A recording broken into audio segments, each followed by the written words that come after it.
The subcommittee will come to order. The chair recognizes himself for an opening statement. Closing the digital divide is a top priority for this committee. Too many Americans, particularly those in rural America, like so many places in my home state of North Carolina, lack access to reliable, high-speed broadband.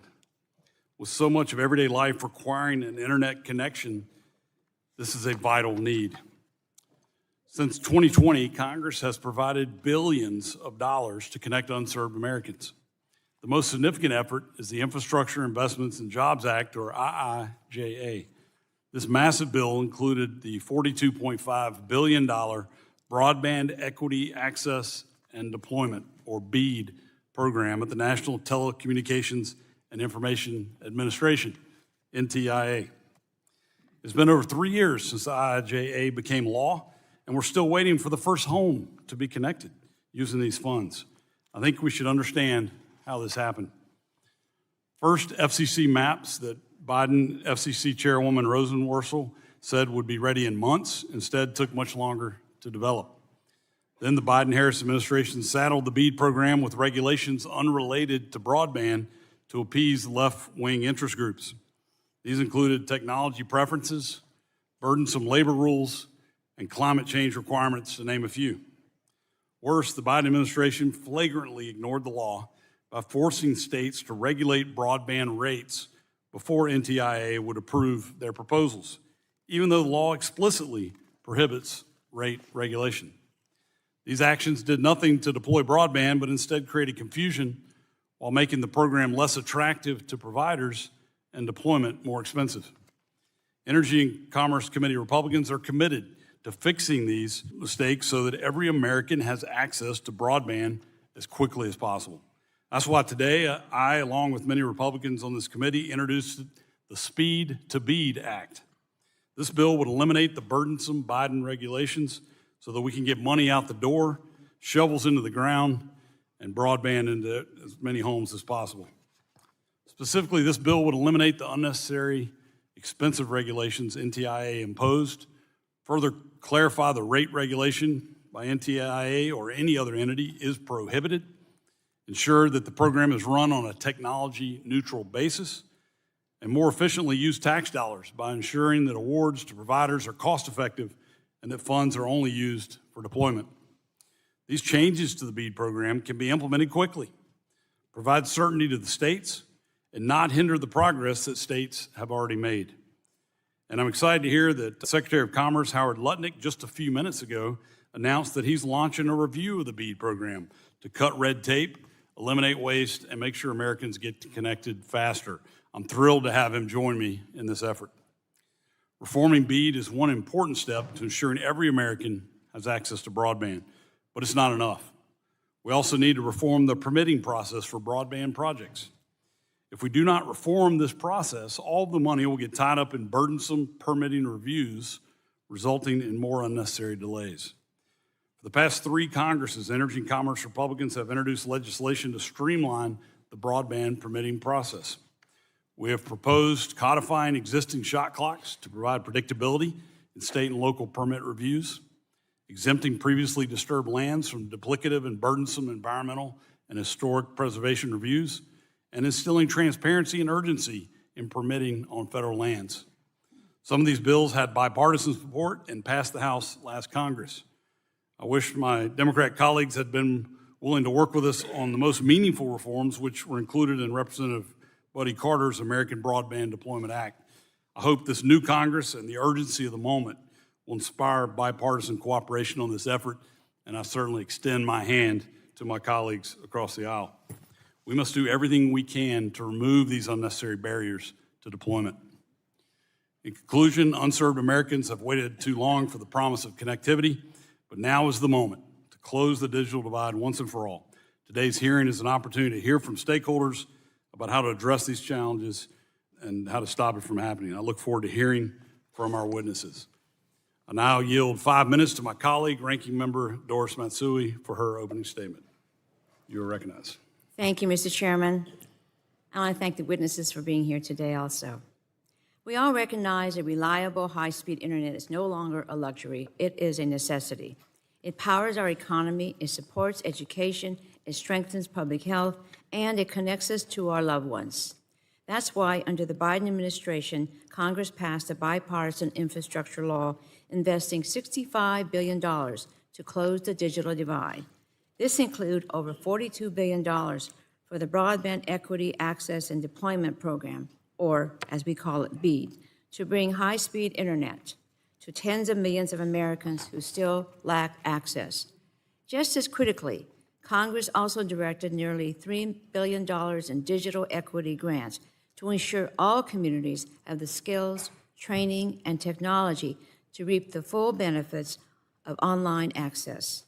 During the last administration, NTIA worked diligently with state and local partners to make the most of this once-in-a-generation investment to connect all Americans.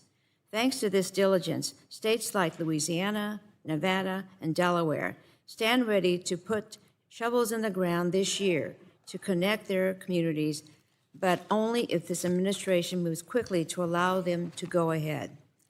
Many other states, including California, are hard at work launching a fair and competitive award process and implementing digital equity plans so that our federal broadband dollars go to where they're needed the most.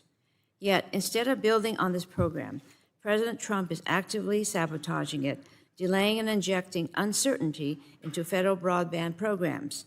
Freezing broadband funding ignores the law and harms the tens of millions of Americans who are counting on these programs to get connected. They can't afford to wait, and neither can we. That's certainly true of the Sacramento region. Just 20 minutes outside the city, rural communities still suffer major gaps in broadband coverage due to years of underinvestment. Head further into the California Delta, and the need is just as urgent. Our farming communities rely on broadband for economic growth, education, and basic quality of life. BEAD is a critical lifeline for these communities. Yet, Republicans are delaying BEAD so they can water down or outright eliminate protections for affordability, good-paying jobs, and climate-resilient networks. These changes will drive up costs for consumers while driving down the quality of service. I'm also deeply concerned by attempts to divert funding from fiber to Elon Musk's Starlink satellite service.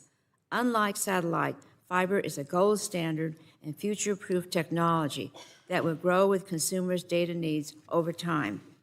Granted, some remote areas may be better served using non-fiber alternatives, but existing BEAD guidance already recognizes this. We need smart broadband investments that will last, not short-term fixes that can cost taxpayers more in the long run. Republicans claim they're just being technology neutral, but can we trust this when the Trump administration has given Elon Musk nearly unfettered authority to further his business interests by taking over government contracts and dismantling agencies regulating his companies? And last week, not a single Republican voted with Democrats to ensure this committee conducts oversight into conflicts of interest like Musk. So forgive me if I find it hard to believe that Republicans will ensure that the Trump administration applies broadband rules fairly. Let's be honest, it seems to me that today's hearing is about Republicans fishing for excuses to toss 3 years of work into the trash, undermining our efforts to connect every American. I urge my Republican colleagues to stop the delays, stop the sabotage, work with us to fully implement all federal broadband programs, including BEAD and digital equity. This includes holding the Trump administration accountable for delays, conflicts of interest, and violations of the law. Otherwise, the American people will be paying for Republicans' broadband blunders for generations to come. And with that, I yield the balance of my time. Thank you. I now recognize the chairman of the full committee, the gentleman from Kentucky, for 5 minutes for his opening statement. Thank you, Mr. Chair. I appreciate that. And we are going to do oversight of this, and we're going to move forward in this area. Think what was just said, at 3 years of effort and not 1 inch of fiber has been built. Our people are clamoring in our area for local broadband, to have access to the internet and broadband. And, Congress appropriates and authorizes spending of this amount of money And 3 years into it, for some reason, because not following the law, trying to put more on the law than the law requires. Unfortunately, people are just starting to speak up about that now instead of over the last 3 years. But I want to start with introducing Greg Hale from Logan County, Kentucky. He's a great friend of mine. I've known him for a long time, and he really is passionate. He's a believer in getting broadband to rural America, rural Kentucky, particularly rural Logan County. And if there's somebody better in the country that knows this issue and is also a practitioner of this issue, trying to get it done, they may exist, but I haven't met them yet. You're the best that I know of, and so that's why we want you to be here, because we know you can share what's important, the most important part. But as I said, I represent rural and growing communities in Kentucky's 2nd District. Access is critical for our students to do their homework, for people to connect with their doctors, and to stay in touch with their friends and loved ones. Connectivity helps bolster communities. And the private and public sector investments totaling in the billions of dollars to build out communications infrastructure across the country have yet to close the digital divide for many Americans, including many of my constituents who lack access to the broadband at home.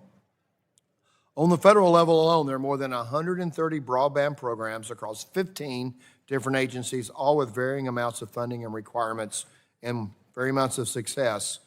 In 2021, the BEAD program had more than $42 billion in taxpayer dollars for broadband expansion in unserved areas, and yet, as I said, not a single inch of fiber was 2021, 4 years. So it's 4 years. Not a single inch of fiber has been laid as a result.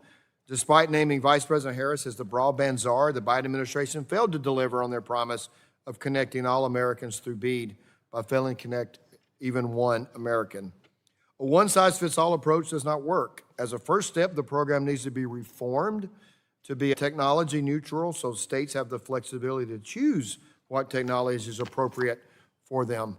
We need to eliminate the burdensome and unnecessary regulations that the Biden administration imposed that have nothing to do with the bill except to slow down the process.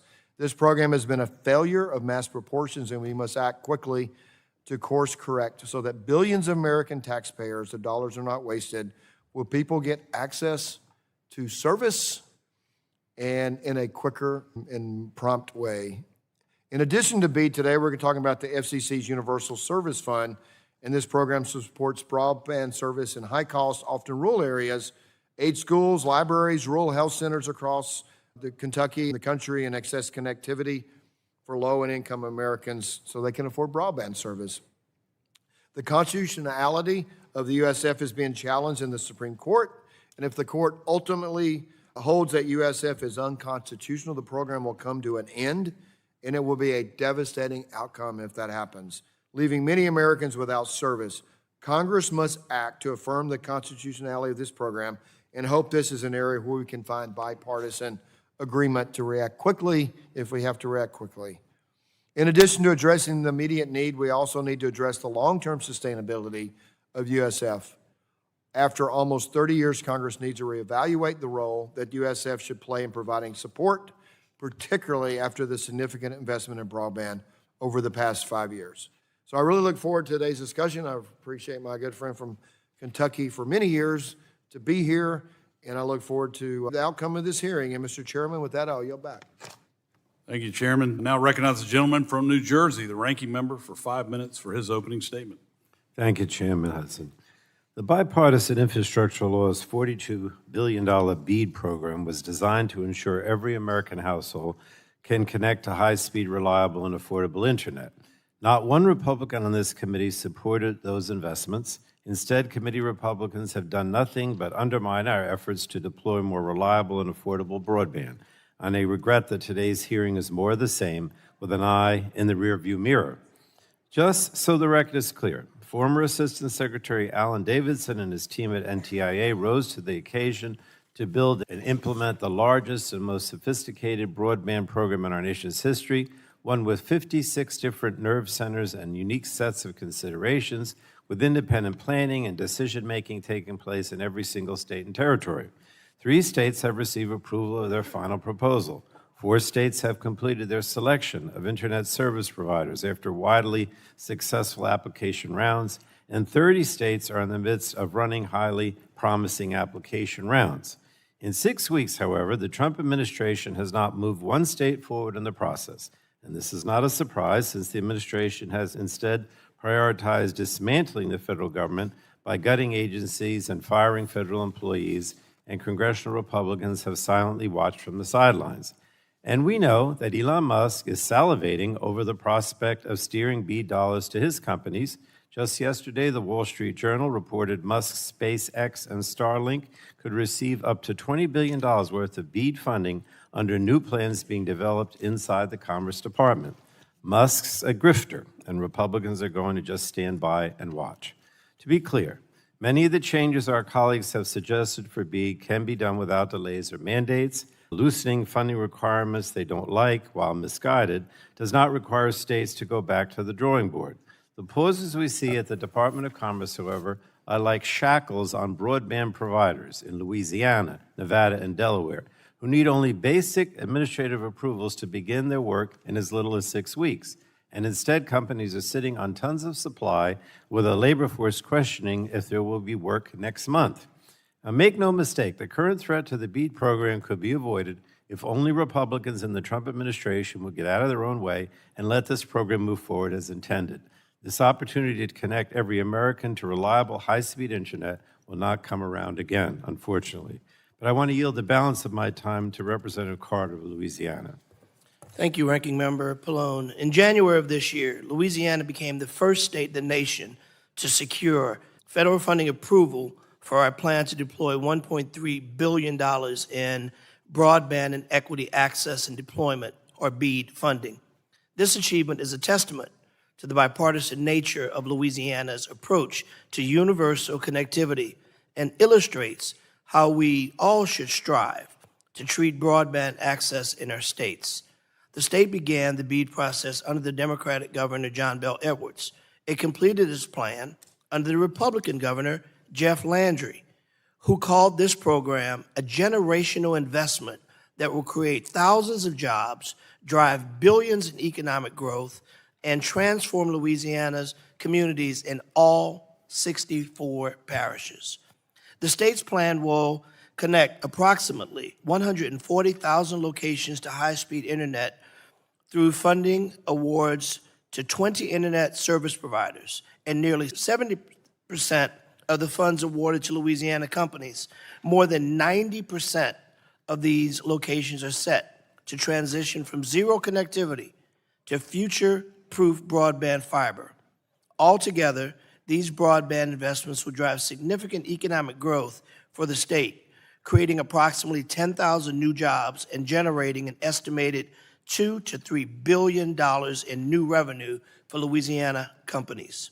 However, since the Trump administration took office, just a week after Louisiana received approval for its final proposal, the Commerce Department has withheld final funding approval that would have otherwise put shovels in the ground in just 6 weeks in my home state.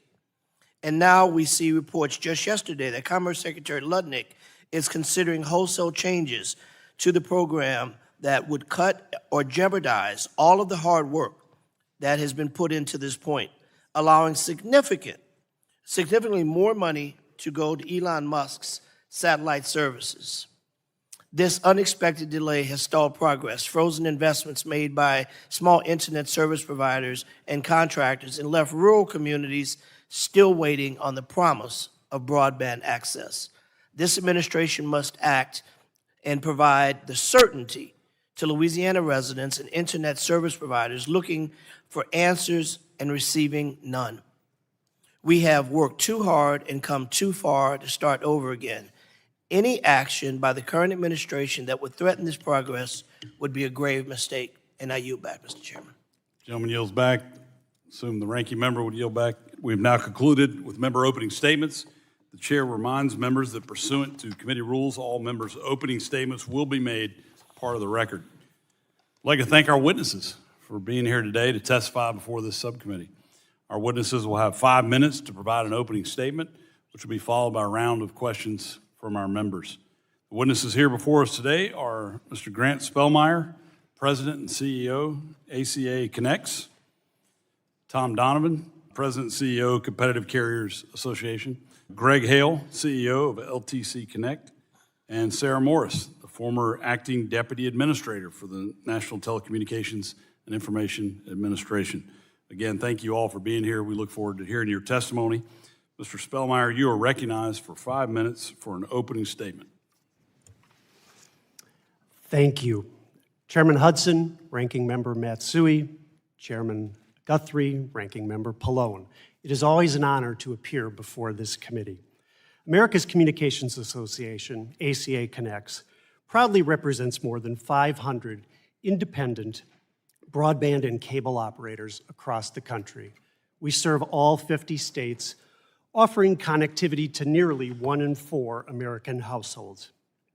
Although some of my members serve hundreds of thousands of customers, most of them serve only a few thousand customers, and only in a county or two in one particular state. They remain committed to finding ways to make quality broadband service available and affordable to all Americans. They live in the communities alongside their customers. In the past 5 years, in the face of the COVID-19 pandemic, they have expanded coverage of broadband by 64%. While my members often prefer fiber builds because of their superior performance and durability, they deploy all available technologies to get the job done. My members have deep roots in the communities they serve that can be traced back generations. I was explaining this to my children the other day, but folks don't understand any longer how cable television started. It started because the largest providers were ignoring rural America, and my members needed a way to bring programming to places where broadcast TV signals couldn't reach. Providers actually dragged cables over the hills in order to bring that signal to customers. Today, it's evolved into what we see in the broadband world. This history is why many of my members were initially very eager to participate in BEAD when it was passed by Congress. Unfortunately, their enthusiasm has waned due to the way NTIA subsequently implemented parts of the law. The areas that remain to be served today are the most costly in the country. The job won't get done but for things like the BEAD program. The reality is every dollar a provider spends complying with unnecessary regulatory burdens is a dollar that is gone from investment and drives up prices. By happenstance, ACA Connects has a large presence in town this week. We're up on the Hill. The timing is good. We really have a simple message. We, my members, are ready to finish the job in rural America. We urge Congress to fine-tune the program and to get shovels in the ground later this year. In order to do that, Congress should direct the NTIA to strip costly and extraneous requirements that are deterring participation and ensure that states have reasonable flexibility in evaluating the broadband technologies that should be used in each state. The one thing we can't afford to do is to materially delay implementation. States that are ready to proceed quickly should have the flexibility to do so. Beyond the BEAD program itself, Congress must act to speed up the deployment of broadband by adopting permitting and right-of-way reforms. Specifically, we encourage Congress to adopt reforms that encourage consistency in state and local permitting and to take action to streamline and harmonize permitting policies across federal agencies. ACA Connects was proud last year to support Congressman Buddy Carter's bill, the American Broadband Deployment Act, and we are also glad that Congressman Pfluger and Soto are leading again this year on the Federal Broadband Deployment Tracking Act. Backing up to the 50,000-foot level, as you all know, this committee has a long and proud legacy of bipartisan problem solving. As the courts have recently affirmed, Congress writes the laws and federal agencies implement them. The issues that we are discussing here today, in my opinion, are all ripe for action by this committee. The committee should act to codify clear direction to the federal agencies involved on both of these subjects and move forward quickly. We also urge the committee to apply this approach, let's call it regular order, to tackling other thorny telecommunications issues under its jurisdiction, whether that be universal service reform or guaranteeing a free and open internet. Congress has a golden opportunity to codify rules that will remove uncertainty and encourage investment. And with that, we look forward to working with the committee. Thank you. Mr. Donovan, you're recognized for 5 minutes for an opening statement. Thank you. Chairman Hudson, Ranking Member Matsui, members of the subcommittee, thank you for the opportunity to testify about the challenges facing rural communications providers. CCA members range from small rural providers serving fewer than 5,000 customers to regional and nationwide operators serving millions, as well as vendors and suppliers throughout the communications ecosystem, connecting communities using all technologies available, including mobile, fixed wireless, wired, and satellite. Every day, CCA members work to provide high-quality broadband services by upgrading and expanding their networks, including in the most remote and hard-to-serve areas across the country.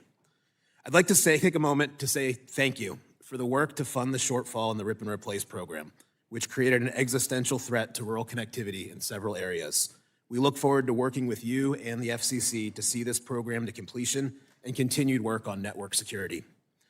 As policymakers consider the future of rural connectivity, we are at an inflection point. Decisions made today will either advance American leadership in the communications industry, including 5G and future wireless services, and close the digital divide, or risk abandoning critical investments that rural Americans rely on every day. Decisive action is needed in several key areas. First, the Universal Service Fund must be sustained and modernized. USF is the most effective tool for bridging the digital divide, including preserving existing networks while work continues to expand broadband access. It is the backbone of rural broadband. The Supreme Court's review of USF's constitutionality presents a direct threat to connectivity across America. Congress must be prepared to act swiftly to preserve USF if the court identifies concerns. Additionally, USF should be modernized to broaden the community contributions base to include those that benefit from the networks it supports, and support must be available to maintain and preserve networks. Second, the 5G fund needs improvements. Within the USF High Cost Fund, the 5G fund is intended to support rural mobile broadband, but needs adjustments to ensure success. Specifically, the 5G fund must base any transition away from legacy support on availability of ongoing operational support, use updated service and speed eligibility thresholds, and have a budget based on anticipated needs to complete the work. Additionally, funding decisions must be guided by reliable data with a robust challenge process. Currently, the mobile coverage map is not living up to the promise of your goals in passing the Broadband Data Act. The fund should also be aligned with other programs like BEAD. Third, targeted BEAD improvements will maximize deployment. The BEAD program is an important investment in rural broadband, but its implementation must allow flexibility and technology choices. BEAD should empower local providers who know their communities the best to select the technologies that make the most sense for each situation, including fiber, wireless, and satellite. Additionally, policymakers should avoid conditions that make BEAD participation prohibitively challenging and maximize the program's impact by reducing permitting delays and ensuring BEAD funds are not taxed as income. Fourth, restoring spectrum auction authority is urgent. It's been nearly 2 years since the FCC's auction authority expired.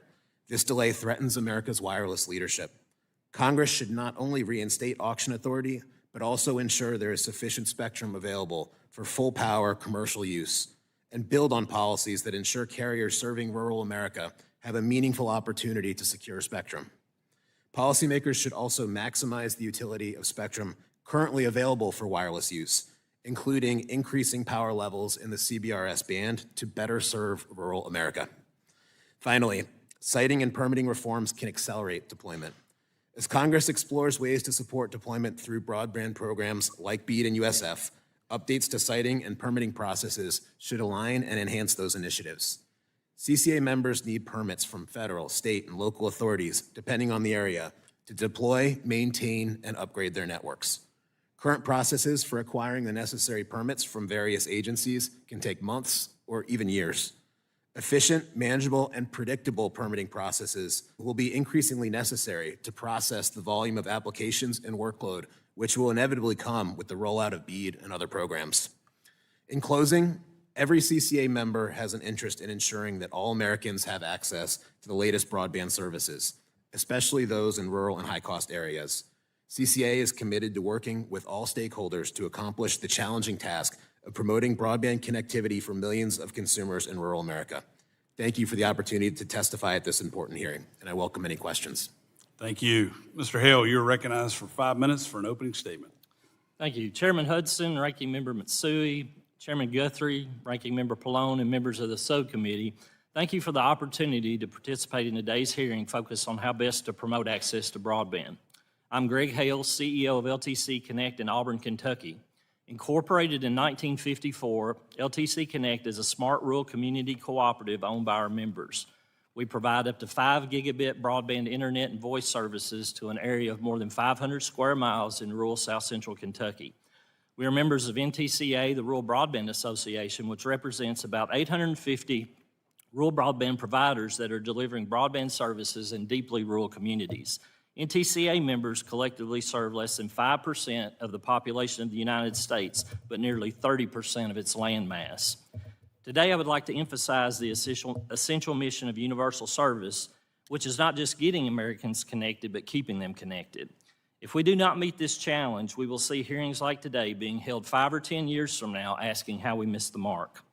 The rates that rural consumers pay are rarely sufficient to cover the cost of building and operating a network. The single biggest challenge to connecting rural America and keeping it connected is simply making the business case to build and operate any broadband network at all. This is where the high-cost USF program created at the FCC to fulfill the requirements of Congress's 1996 Telecom Act hits the mark. With USF support, providers can make a business case for delivering and sustaining broadband services for rural citizens at affordable rates. Rural providers have been able to leverage grant funding to get to some locations previously unserved. Most grants require some percentage of capital match. Many projects like ours at LTC Connect do not involve grant funding at all, but leverage the use of loans or private capital. Projects are undertaken after a business analysis that involves the continued receipt of universal service funding. USF does not reimburse capital expenses immediately, but reimburses expenses gradually over the depreciable life of the network. For NTCA companies, this cost recovery often takes place over a period of 18 to 30 years. Unfortunately, USF programs are under attack, and the sustainability and affordability of connectivity for millions of rural Americans is at risk. A 9-7 Fifth Circuit decision declaring the USF contribution method unconstitutional is now before the Supreme Court for review, and a negative decision could have devastating impacts for broadband in rural America. Recent NTCA member surveys show rates could skyrocket to an average of $165 a month where service even survives and all new investment is chilled. We urge all members of Congress to stand ready to support legislative efforts that could help ensure that rural Americans stay connected while also reforming USF contributions so all that benefit from universal connectivity do their part. The BEAD program is of great importance and if executed effectively will provide required capital to reach most, if not all, unserved Americans. Many NTCA members are actively evaluating participation in the program. There are parts of the BEAD program that should be closely examined for modification. These changes need not reconstruct the program from scratch, but just recalibrate as the program continues to move forward to serve those in desperate need of broadband. First, I would recommend that NTIA consider publishing all waivers that have been granted to various states and consider whether these can be made available to all states. NTIA could also develop a more reasonable approach to the low-cost option that better reflects the challenging economics of rural areas. Additional considerations may include relaxing the letter of credit requirements, relaxing workforce obligations, and other policy changes that do not relate directly to the deployment of broadband. It's important to use every tool in our toolkit to achieve the BEAD's program's mission. We will not get the same kind of networks everywhere, but this does not mean we should settle for the lowest common denominator either. Since dial-up internet was launched over 30 years ago, we have consistently underestimated the amount of speed and capacity customers will require in the future. Robust networks that can provide what businesses and customers need today and what they will need well into the future should be the goal, even as we empower states to make the best decisions for their unique circumstances. In my written testimony, I also outline other issues that require attention, including permitting delays, the accuracy of the broadband map, and the taxing of broadband grants. NTCA members like LTC Connect are deeply committed to the customers we serve, and given our track record of success in rural areas, small community-based providers should be seen as a critical component of any strategy to achieve universal service. We look forward to working with you and other stakeholders to ensure that all Americans will experience the many benefits of broadband for decades to come. Thank you again for the opportunity to address these issues, and thank you for your commitment to getting and keeping every American connected. Thank you. Ms. Morris, you're recognized for 5 minutes for your opening statement. Chairman Hudson, Chairman Guthrie, Ranking Member Matsui, Ranking Member Pallone, and members of the subcommittee. Thank you for the opportunity to testify today. We stand at a pivotal moment in our nation's broadband expansion efforts. Over the last 3 years, states have made tremendous progress implementing the broadband programs established under the Infrastructure Investment and Jobs Act. Middle mile projects are under construction, with over 4,500 miles of fiber being built. Digital equity grants are being awarded, and states are in the final stages of the 14-step BEAD process set by Congress. Through BEAD, the states are working to connect everyone in America to affordable, reliable, high-speed internet. We are on the verge of historic broadband deployment in each of your districts. But right now, all progress is at a standstill.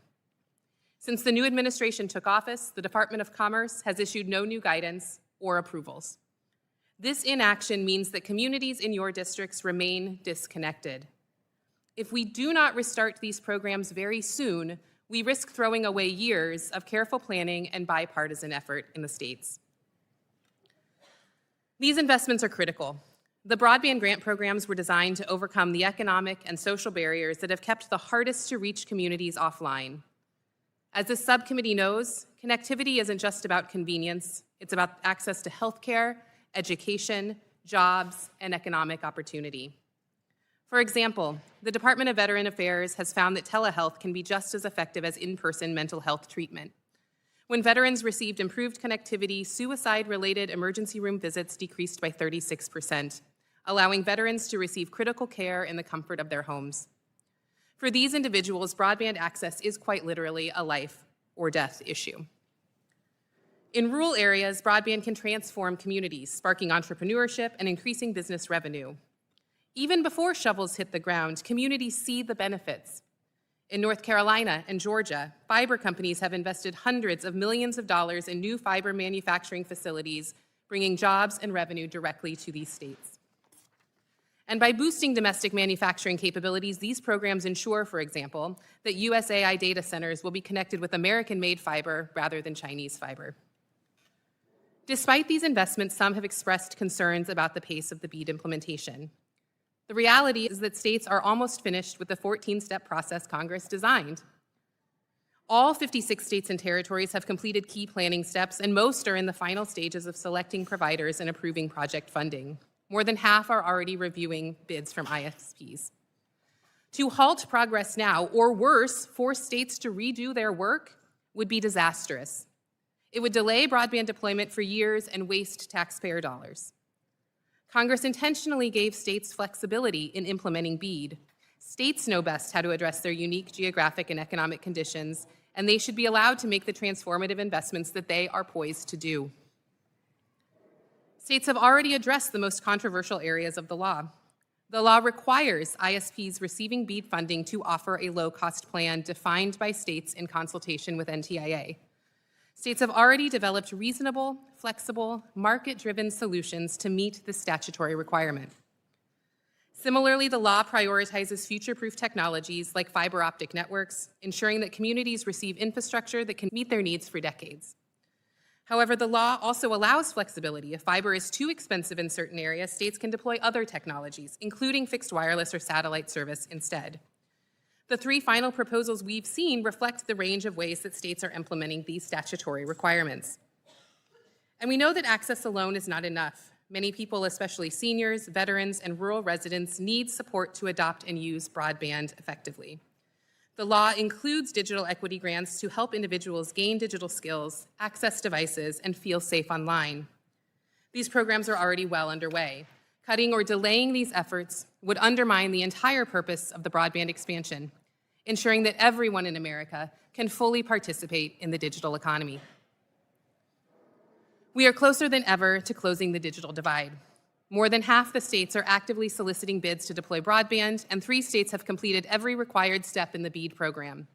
But without action from the Department of Commerce, these efforts are stalled. Congress must ensure that states can proceed with their plans.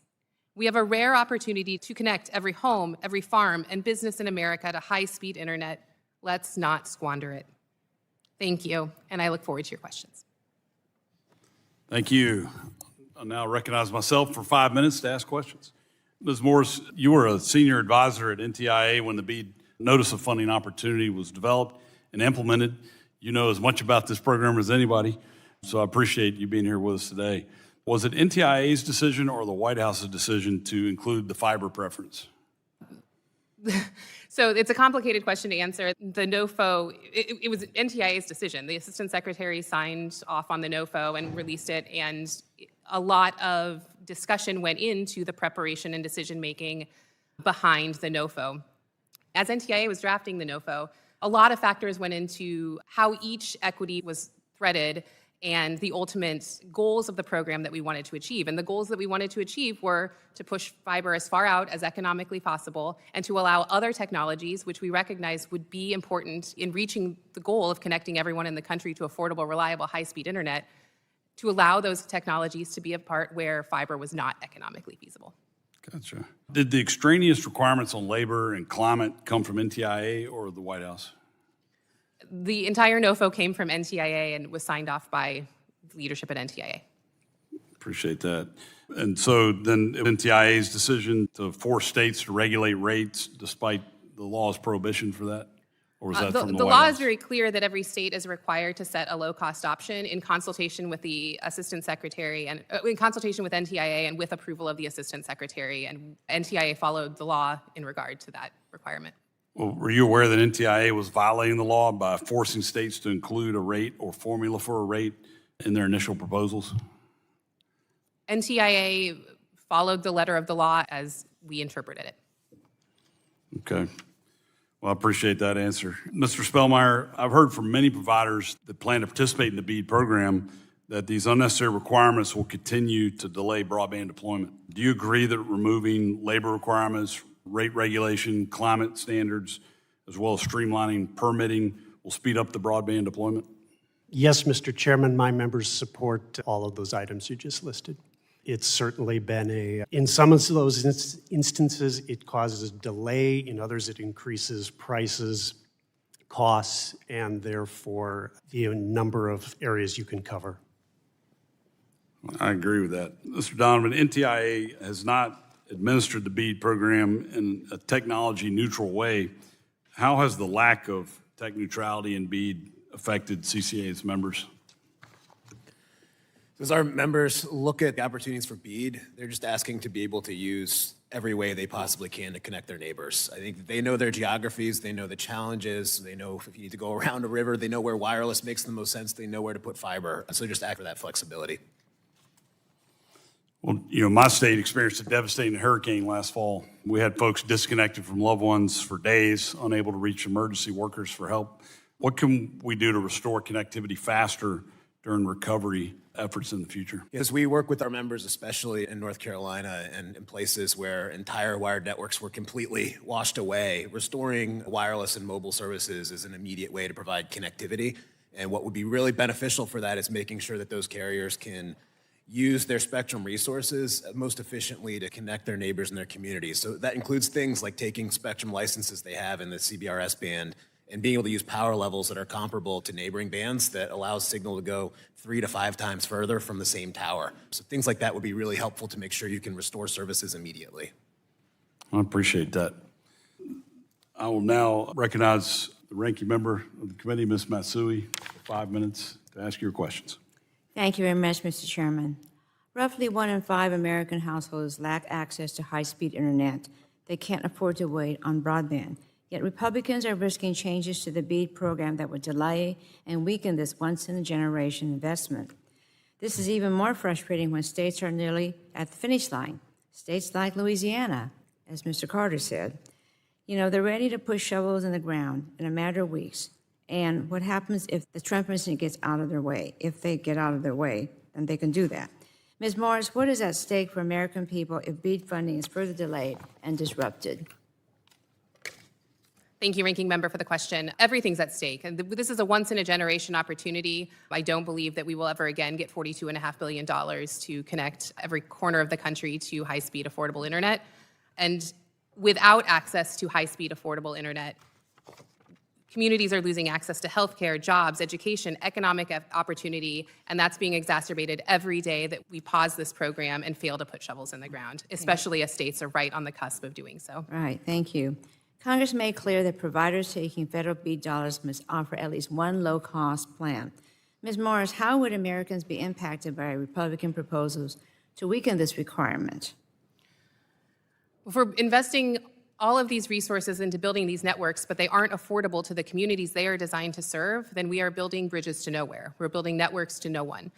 And states have worked through the analysis and done careful planning to understand what affordability means in their state and have implemented the guidance of the statute appropriately and in a variety of ways. Now, I'm also concerned about Republicans' attempts to divert BEAD funding from fiber broadband infrastructure to satellite technologies like Elon Musk's Starlink. The BEAD rule's preference for fiber, where economically viable, isn't just happenstance. Optical fiber infrastructure can support the connectivity needs of consumers for decades, and fiber is a superhighway for data-intensive technologies such as AI and fixed wireless. Unlike fiber, satellites need replacement about every 5 years and can be wildly more expensive in the long run. Ms. Morris, why would cutting back on BEAD's investment in fiber technologies risk a two-tiered system, and who would these changes hurt the most? Thank you, Ranking Member. As you know, fiber is the platform for our next generation of innovation, and communities that lack access to fiber will continue to suffer. If you want 5G and 6G connectivity in your districts, you need fiber to your districts. If you want advanced healthcare systems to your districts, you need fiber in your districts. If you want next generation 911 service in your districts, you need fiber in your districts. Now, NTIA recognized in the BEAD NOFO that fiber is not an economically viable solution for every single household, but the goal of the notice of funding opportunity is to, and the goal of the statute is to push fiber push high capacity internet as far as possible, and to rely on other technologies to fill in the gaps where it's not economically viable. Absolutely. Reliable high-speed broadband access is a fundamental pillar of modern life. From rural broadband deployment to vital programs like Lifeline and E-Rate, the Universal Service Fund has been a savior for millions of Americans. That's why I'm co-leading the bipartisan, bicameral USF working group to find solutions and ensure USF remains resilient for years to come. That's why I also joined a bipartisan congressional amicus brief to the Supreme Court defending the constitutionality of USF. Mr. Donovan, as we expect a decision regarding USF in June, can you describe what the impact to your consumers will be if USF is eliminated or significantly altered by the Supreme Court? Certainly, thank you for joining 28 of your colleagues on that bipartisan bicameral brief is greatly appreciated, and for your ongoing work with the USF working group to provide long-term solutions to that. Here to ring the alarm that there will be immediate problems of connectivity for Americans immediately if the Supreme Court ends the Universal Service Fund. This isn't waiting for systems to degrade and customers will eventually be cut off. The actions on those impacted that you mentioned, both in high-cost areas, low-income, schools and libraries, there will be immediate devastating effects. And so if I can leave you all with one thing today is that Congress needs to be prepared to immediately act and to act decisively to restore this program if the Supreme Court goes in that direction. Okay, thank you. Mr. Hale, do you agree? I agree completely. Okay, great. Thank you very much, and I ran out of time. Thank you. You back. The gentlelady yields back. The chair now recognizes the chairman of the full committee, Mr. Guthrie. Yeah, ran by. I had to come back to see my good friend, Mr. Hale. So, Mr. Hale, so Logan Telephone, or LTD Connect, received support from Universal Fund. Would you kind of walk through for the committee what would happen, impact on consumers? I know a lot of people have similar businesses to yours. Tell them who Logan Telephone is, and then it's a co-op. And what would happen what would be the impact on constituents and consumers? Yeah, it would be devastating He's not a for-profit, but he's a co-op. I want to stress that, for right? my company and companies like mine. You know, we're finishing up a fiber project now. Within the next few months, we'll be 100% fiber. And the way the Universal Service Fund works, again, as I mentioned, it's the depreciation. So we have huge depreciation expenses. And if the court ruled, assuming that meant that USF went away completely, they're, arguing primarily over the contribution factor. If USF went away completely, then we would quickly have very negative operating income. And I'm a co-op, I'm a nonprofit. We don't have to make a profit, but we can't lose money every year. So it would affect the long-term viability of my company. It would affect, obviously, the broadband that we provide to customers today, which is very robust, and the customer service that we provide to our members. Thank you, I appreciate that. And Mr. Spellmeyer, my understanding is, as we're talking a lot about what's happening here in D.C., and the argument is that Congress authorized money and spent it, and the executive branch isn't spending the money that was authorized by Congress. We're probably over 3 years, almost 4, into the BEAD program, and we know that the executive branch was putting restrictions that Congress did not put on to spending the money. I guess we're kind of fortunate that's the situation, because now we have the opportunity to fix it with trying to get this out. Would you talk about what the biggest obstacles for participating in the program and the requirements, what it causes to prevent you from being able to expedite the participation in the program? Absolutely, Mr. Chairman. And I would agree with you. First, and the good news is this is an opportunity to reset the table and get the job done. As I said in my statement, my members are anxious to do that. I think the requirements that NTIA allowed the states to impose in a number of the areas that have been enumerated are particularly problematic because they raise the cost of providing the service. Be that prevailing wage rates as one, there are a whole number, as we've talked about, climate change related items that, depending upon how a state has interpreted that, is causing issues. We all are committed to affordability. We've seen some states that have gone beyond low-income affordability to middle-class affordability that are causing issues, and there are a whole slew of permitting challenges that make it very difficult for my members on a day-to-day basis to build broadband. I was talking with a provider last night from Ohio and talking about how he regularly has a slew of projects that are 3 years in the queue at utilities. Because of permitting reform. Because of Permitting problems, so the need for permitting permitting reform. problems. So, let me just, Mr. Hale, have you heard similar things from other providers? You've experienced similar things, or has the Commonwealth of Kentucky done things that make it difficult for us to use this program? There have definitely been issues in the Commonwealth. There are other states that it's much worse. What are our issues? What is our executive branch putting on that? Well, it's the environmental and historical, the timing on environmental, 7 or 8 months once you maybe get approval from projects. This is going back like USDA projects, Reconnect. We've had issues with the Army Corps in sometimes, taking 18 months to get approval to attach to a existing pole line that's already there. You just need to add anchors to string fiber. So we have had those areas. And, the business plan for the areas that are left is tough. Any provider is going to be taking a pretty good risk because we don't really know what it's going to cost to build these networks when all the money starts flowing. The low-hanging fruit. So any burden that you add or any requirement that's not absolutely necessary hurts the business plan to build these last high-cost areas. Thank you, that's helpful. And I will yield back. Thank you, Mr. Chairman. The chair now recognizes the ranking member of the full committee, Mr. Pallone, for 5 minutes to ask your questions. Thank you, Chairman. A report from the Wall Street Journal yesterday indicated that the Department of Commerce is considering changes to the BEAD program that could award nearly $20 billion of BEAD funds to Starlink, a service that is already available to every single American today. And anyone who wants to sign up can do so with it without a dime of taxpayers' money. The BEAD program was designed to overcome barriers dividing the communities that are economically feasible to serve with private capital from the communities that are not, while also ensuring those on the wrong side of the digital divide are not subjected to second-class service. Now, my question, I have 3 of Ms. Mars. Do you think there is an appetite among states for awarding nearly half of the BEAD program funds to satellite broadband providers? Thank you, Ranking Member. I have not heard that type of interest from states. I did not hear that type of interest in my time at NTIA. But I think, moreover, what I have heard from states and continue to hear from states is a desire to move these plans forward that they have spent the last 3 years working through. They've worked through the FCC maps. They have had their initial proposals approved. They've worked through their sub-granting process and their internet service provider selection process, and some of them have submitted their final proposals and had them approved by the Assistant Secretary at NTIA.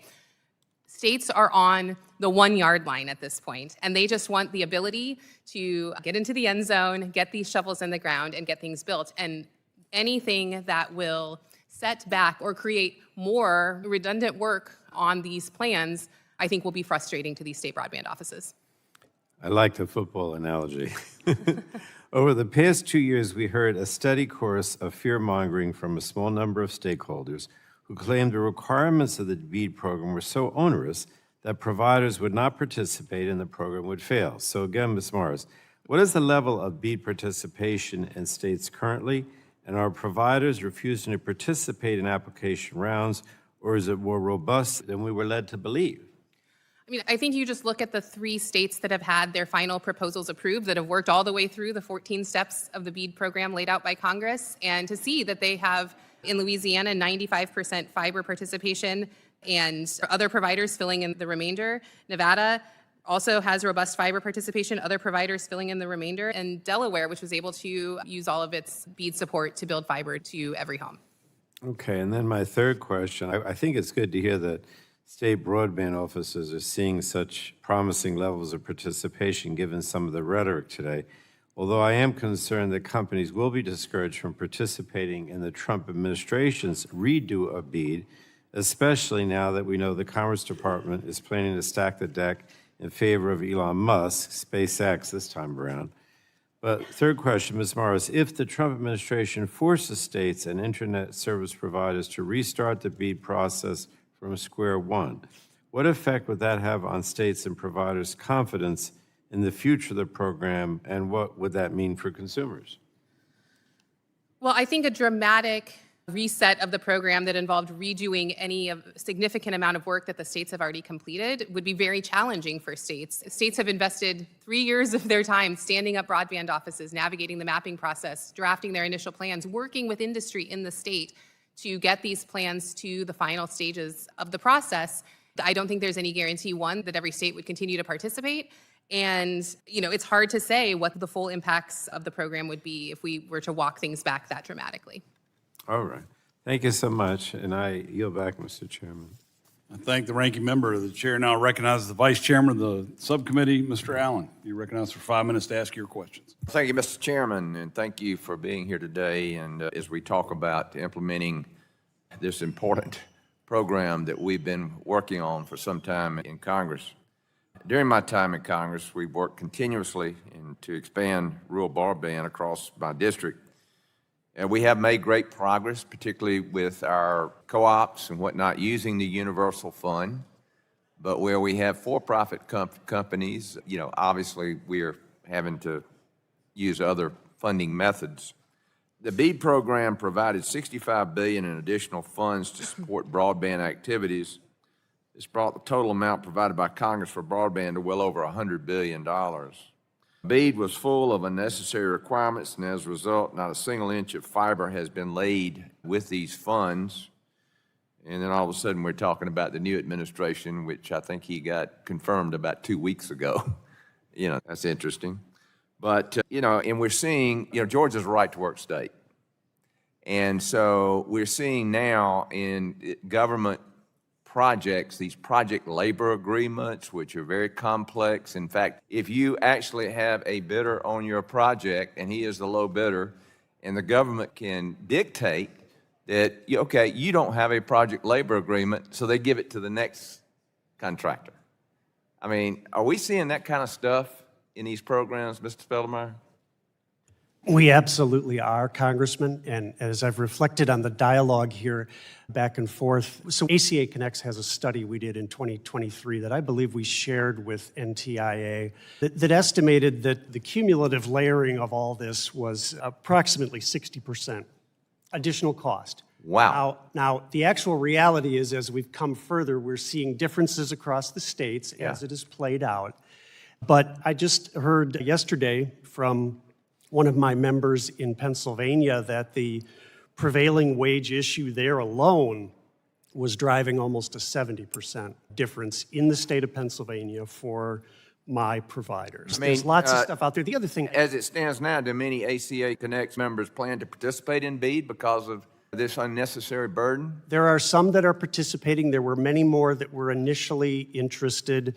As I talked with them this week, they want to come back and they want to come in. And the good news is, I don't think we need to restart the process as has been suggested. Right. I think we can move expeditiously to strip out the stuff that needs to be stripped out and then get about the business of finishing it. I think NTIA could grant waivers, either through NTIA or the Department of Commerce, that would allow states to proceed, but remove some of the provisions. Yeah, because we're seeing this in the DOGE effort today about the excessive cost of doing business and waste of taxpayer money by the federal government. Mr. Hale, are you seeing the same thing in Kentucky? Not as much. Of course, we're not as far along. Yeah. But, that's definitely a potential issue we could see that we hope we don't. What is one barrier, Mr. Hill, that you would like removed as far as deployment is concerned, either related to BEAD or not? To be honest, the Kentucky office has been open and flexible to try to follow the NTIA guidelines and not make them any more burdensome. I mean, they're walking the line. They want to get the job done in Kentucky. Yeah. But obviously, the permitting, the low-cost option, we've got a lot of flexibility in Kentucky, but there are states that don't, know, and a lot of NTCA members have problems, and it will restrict them from participating in BEAD. How about you, Mr. Donovan? I think some of the workforce issues from an industry overall, we do not have the workforce that we need to complete this across the country. And that's why we've been pleased to work with partners like groups like Warriors for Wireless that are helping transition vets into wireless tower climbers, programs at NATE and WIA and other partners. But the bigger picture is that we need more workforce education. We need more workers in this industry. Yeah, we got 7 million open jobs in this country right now. And everybody's screaming about, layoffs and all that stuff. I mean, it's ridiculous. But anyway. All right, well, I'm out of time, and I yield back, Mr. Chairman. Thank you. Chair now recognizes Representative Soto for 5 minutes to ask your questions. Thank you, Chairman. I was proud to be able to vote for the American Rescue Plan, which already started delivering rural broadband to areas of my district like Deer Park, Bull Creek, Kenansville. One of my constituents even wrote to Spectrum, which is doing some of this work. Good afternoon, everyone. I had to just share my excitement with you all. After an entire lifetime of not being able to have so much as a phone line at our rural Osceola County, Kenansville home, as of today, we now have Wi-Fi. As I type this, Spectrum just finished installing it. It is incredible to experience firsthand the very goal that we all contributed to beginning some time ago. I know it's not complete for everyone yet, but it still is amazing. Tiffany Chapman is on the Double Z-Bar Ranch in South Osceola and is a 6th-generation Osceolan. And unfortunately, my colleagues across the aisle, they all voted no on that bill. And then we got together to pass the rural broadband program that we're talking about today, the BEAD program. I'd call it the bipartisan infrastructure law, but every single Republican on this committee also voted no on that bill. And so to hear things like, suddenly now you're the champions of rural broadband, I think you guys call that fake news, right? We need to work together, and I think it's great. Look, if we would have sped up the program, y'all would have said there was fraud or waste. Since the program you felt too slow, now it needs to be more efficient. The reality is we had to go through maps, the states presented plans, and we're moving forward. But I suppose it's better late than never, and we welcome the bipartisan help. The good news is that the states are ready. The plans have been approved, we're queued up to deliver for rural America, but now the Trump administration wants further reviews, further delays, and you're still talking about Biden. I got a great name for this hearing, Stopping Trump's Broadband Blunder, as an alternative, because we see delays, and then I'm worried. Is this gonna go into billionaire tax cuts? Is it gonna be moved to other areas? This delay, 45 days and counting, is a big concern. Now, we work both with broadband, we work with satellite in our area. We know fiber is faster. It is costly in some areas, and so we had a balance. We saw the FCC adjust with the NTIA to allow for some satellite internet to be part of this, $4.1 billion. It's even part of Florida's plan, but we know broadband is the foundation of this. And so, Ms. Morris, the states have submitted their plans. Do you feel like they're ready to go? It seems like you think they are. I absolutely think they're ready to go. They've invested years and upon years of work into these plans, have worked with the providers in their state, have worked with other stakeholders in their state, and have worked with NTIA and are ready to get shovels in the ground, as we heard from Congressman Carter from Louisiana. Now, do you know why the funds are still frozen 45 days into the Trump administration? I don't have any insight to how the current administration or the current leadership at the Department of Commerce is overseeing these funds. Have you seen any public statements by the current NTIA officials about why the funds are frozen? Other than today, right before this hearing, a desire to take another look at the program and reevaluate, no. And what do you think this would mean as far as delays? Do we have any timetables as far as how long these delays could go? Have you seen them talk about that? I don't have any timetables. I will say that the scale at which, if the Wall Street Journal story yesterday is correct, the scale of that shift that is proposed in that article, it's hard to know exactly how that would play out, but could involve a pretty significant reset of the program and going back and asking states to redo their plans.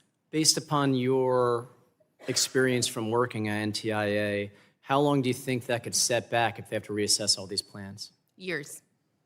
So you couldn't even tell us it'd be uncertain amount of time that we could see delays for a program that today they're talking about how there are delays, and yet what is happening right now at this very moment with the Trump administration is causing uncertain delays. Mr. Chairman, we want to work together. We want to get this done. You have rural areas. I have rural areas. A lot of my friends across the aisle have rural areas. We want to make sure this thing gets moving forward. And if we have to have states redo all these plans, I know North Carolina, I know New York, and I know Florida would be upset by that. So I'm committed to work with you and others to try to get this thing moving. And this is the challenge that faces our community today. And I yield back. Appreciate the gentleman, appreciate your comments. Look forward to working with you on this. The chair now recognizes Representative Latta. You're recognized for 5 minutes to ask your questions. Well, thanks very much, Mr. Chairman. Thanks, everyone, for being here this afternoon. And this is a really important topic. I've been very fortunate to be on the subcommittee since the day I joined this committee back in 2010. And we're talking about broadband and getting it deployed is one of the things that we have talked about. And I think it's important that we get this thing solved so we can get it done, because I think that we had statistics out there, there are about 8 million families across this country that don't have access to broadband. If you don't have broadband, not only for schoolwork, for telehealth, and you think about small businesses, especially in my district, if you don't have broadband, you're done. So it hurts the small communities because those small communities have a problem. All of a sudden this company goes, you know what, if I don't have broadband, how am I going to connect with the outside world? And then when we think about the connectivity we need to have for our farmers, and the legislation I had in the last farm bill is important for our agricultural producers, and we want to make sure, and another piece I'm working on right now, when you think about keep moving that so our rural folks out there can have that broadband deployed. But, there's the problems that we have, and again, before I can ask a few questions, a report came out in 2022 from GAO that we have over 130 different programs administered by 15 different departments and agencies for broadband. It's crazy. Why not just have one? Couldn't we do things faster? But instead of having 15 different departments and agencies, and if you talk about limited resources out there and fragmentation, that's a problem. And, then we had the issue several years ago with the FCC maps. Then they brought out the maps. And I remember I called the commission and I said, I hate to tell you this, when they asked us to look at the maps, they said, what do you think? And I said, I'm going to tell you what I think. They're wrong. They had like the entire state of Ohio being covered. And so we invested $7 million at that time to do something about broadband, and we're up to about $98 million the last time I saw, making sure we had accurate maps. And so one of the things I'd just like to ask, is we have the folks here. When you're thinking about on the broadband, on deployment in those maps, and what the FCC's changed, because I know when the commissioners were in here in the last Congress, I asked them, are the maps working? And there's pretty much uniformity among the commission at that time that, they thought the maps were working. But could I just go down the line and just ask everyone a simple question? Do you think the maps are working for everyone out there right now? Mrs. Spellmeyer? My members believe that the wire line maps have been improved substantially. I've testified in front of both the House and the Senate about many challenges in the wireless world previously. Mr. Donovan?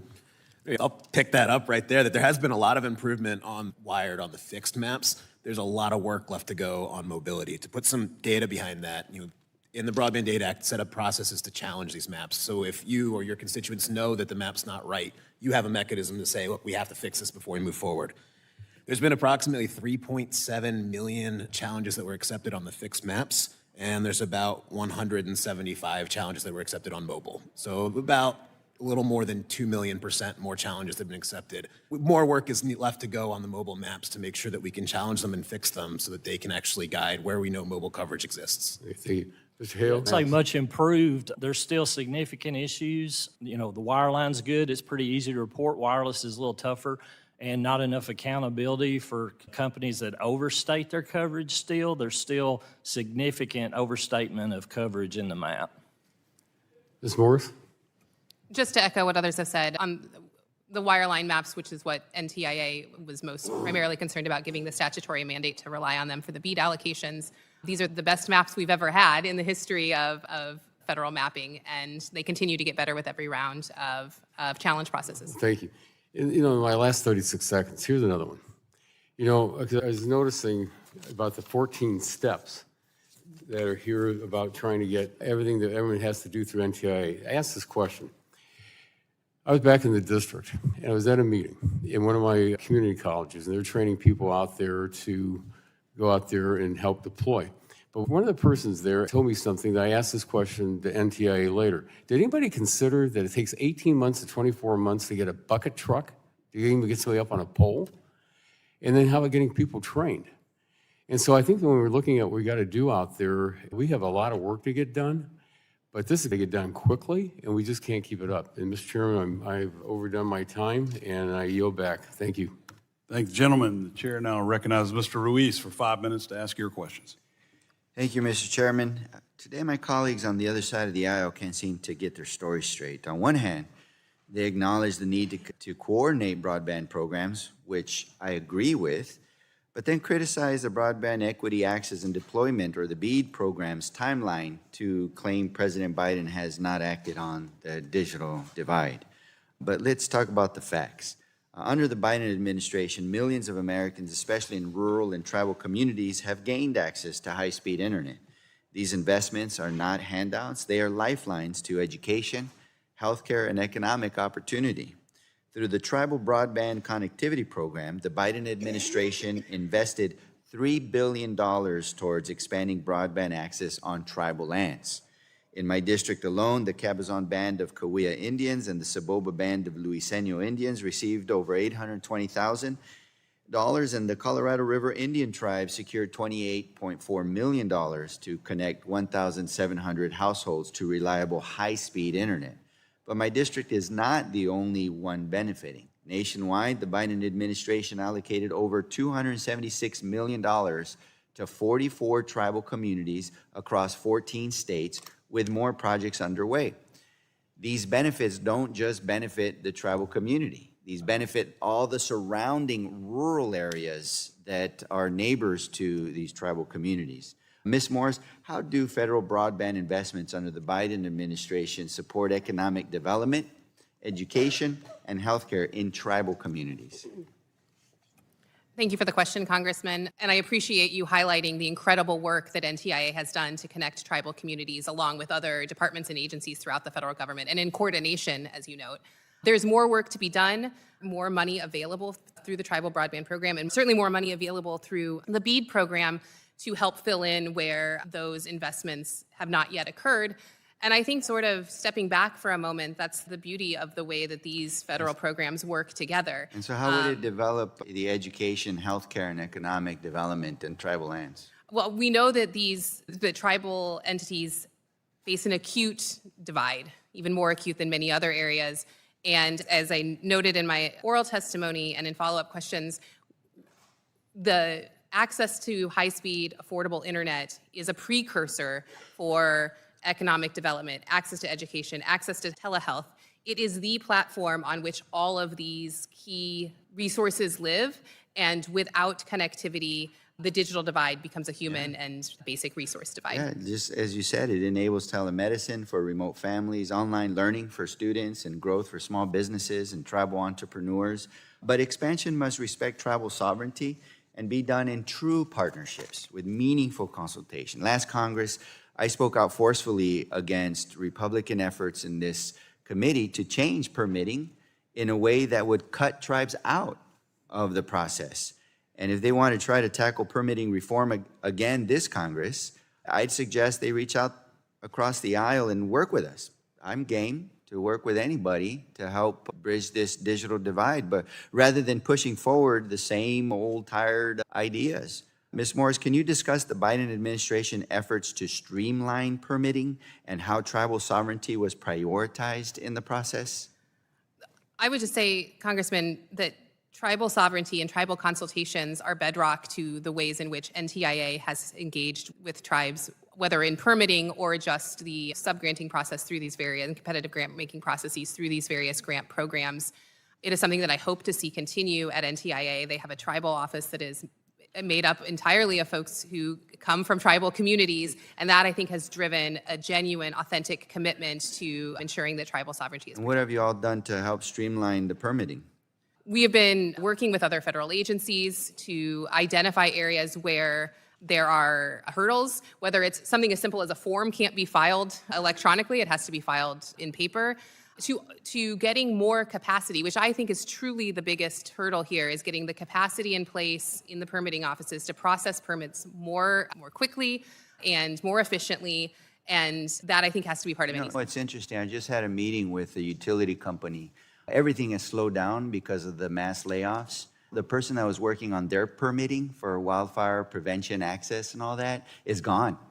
And so it's going to take even longer to process these permitting, but yet they're complaining about permitting time, and they're making the problem worse. Thank you. Thank you. Yield back. Thank you for yielding. Next is Representative Bilirakis from Florida. I yield 5 minutes. Thank you very much. Appreciate it, Mr. Chairman. And I appreciate the testimony today. When I first started representing Citrus County in 2021, that's in Florida, one of their top 3 needs was reliable cell phone internet services. And that's probably true with a lot of the rural areas around the country. In November of 2022, filled with excitement for the anticipated community investment, the Citrus County Chronicle, one of the newspapers there, one of the major newspapers, wrote 2 newspaper articles. One article on the promise that the BEAD program provided to the county, and a second article charging residents to review the broadband maps and report errors to ensure accurate funding availability for the county. Sadly, the slow execution of the BEAD program means that connectivity remains a top concern, and the original hope in the program is turning to disappointment, unfortunately. Meanwhile, the states have been trying to navigate the process to get the necessary applications and approvals for participation in the program. In October, Florida's initial proposal, Volume 2, was approved by NTIA, starting another 1-year clock for the state to submit a final proposal. Mr. Spellmeyer, your written testimony outlines some specific changes to enhance the effectiveness of the BEAD program.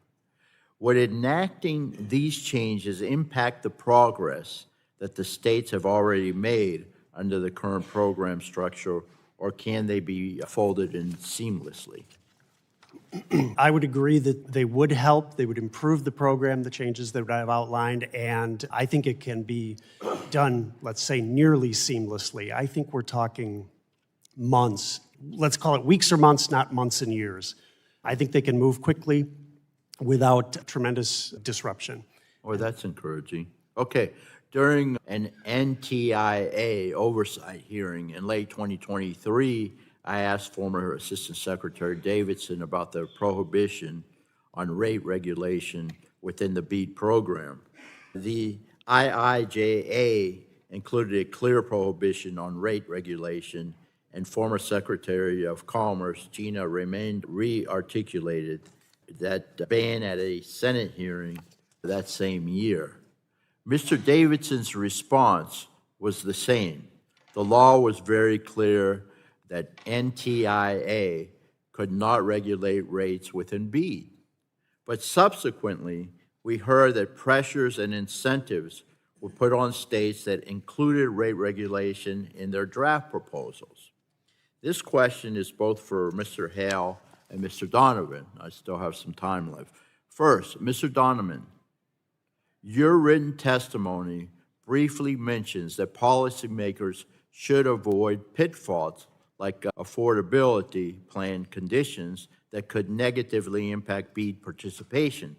Can you expand on how rate regulation harms the marketplace?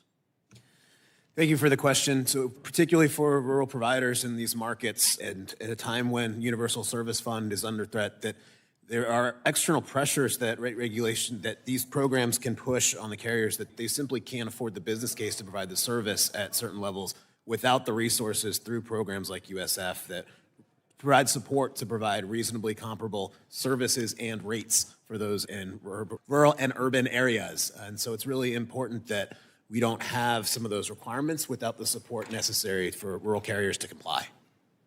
Very good. Mr. Hale, you have anything to add? I'm Do sorry. you have anything to add, please, sir? I agree with everything Mr. Donovan just said. Bottom line impact, this is about cost to deploy, it's about density, and everything that you layer on makes the case worse. You want, as policymakers, maximum participation in this program. You want us going to the states and attempting to be the providers selected, and the more you layer on, the more difficult you make it, and that's what we're seeing play out across the country today. Well, thank you very much. I appreciate it, and I'll yield back, Mr. Chairman. I thank the gentleman from yielding. Next, I will give 5 minutes to Representative Peters from California. Thank you, Mr. Chairman. You know, when I came to Congress some time ago, every single member that I talked to here, Republican and Democrat, wanted to do infrastructure. And the Republicans in particular were frustrated with the inability to deploy rural broadband, that they were just disconnected. And one of my colleagues at the time, she was on the Transportation Committee, she said, Scott, we're going to do a $1 trillion infrastructure bill. And I just laughed at her. I said, if we could get $200 or $300 million for highways, I think that'd be pretty good. But lo and behold, in the last couple Congresses, we did. We got a $1 trillion infrastructure bill. We got all this money for rural broadband. And I just want to say that before I move on to criticizing that was quite an accomplishment for this place. And I know that vote was not necessarily bipartisan, but even though Democrats controlled that vote, it was not like we just invested in blue areas. We invested in red areas and rural areas, mostly represented by Republicans. I thought it was a really good thing. Now, I've sat in this seat and various places on other subcommittees and criticized the Biden administration for the red tape that we did not get around. And I think that's a legitimate question to ask. And I'm very frustrated with how slowly we deployed some of these investments with the money that we put in the bank. Mostly I talk about energy, but here it is again with broadband. And Mr. Hale and Mr. Donovan, maybe you could tell me what you think specifically would be permitting obstacles to bridging the digital divide and what we can do to, from your perspective, to see that we get shovels in the ground. Thank you, Congressman. Well, you know, I think we've mentioned, you'll see it in our testimony, different things that can definitely affect that ability. Again, I mentioned environmentals, just the length of them. Those are important things to do, but they just I wouldn't know what you meant by environmentals. Is that NEPA or is that something else?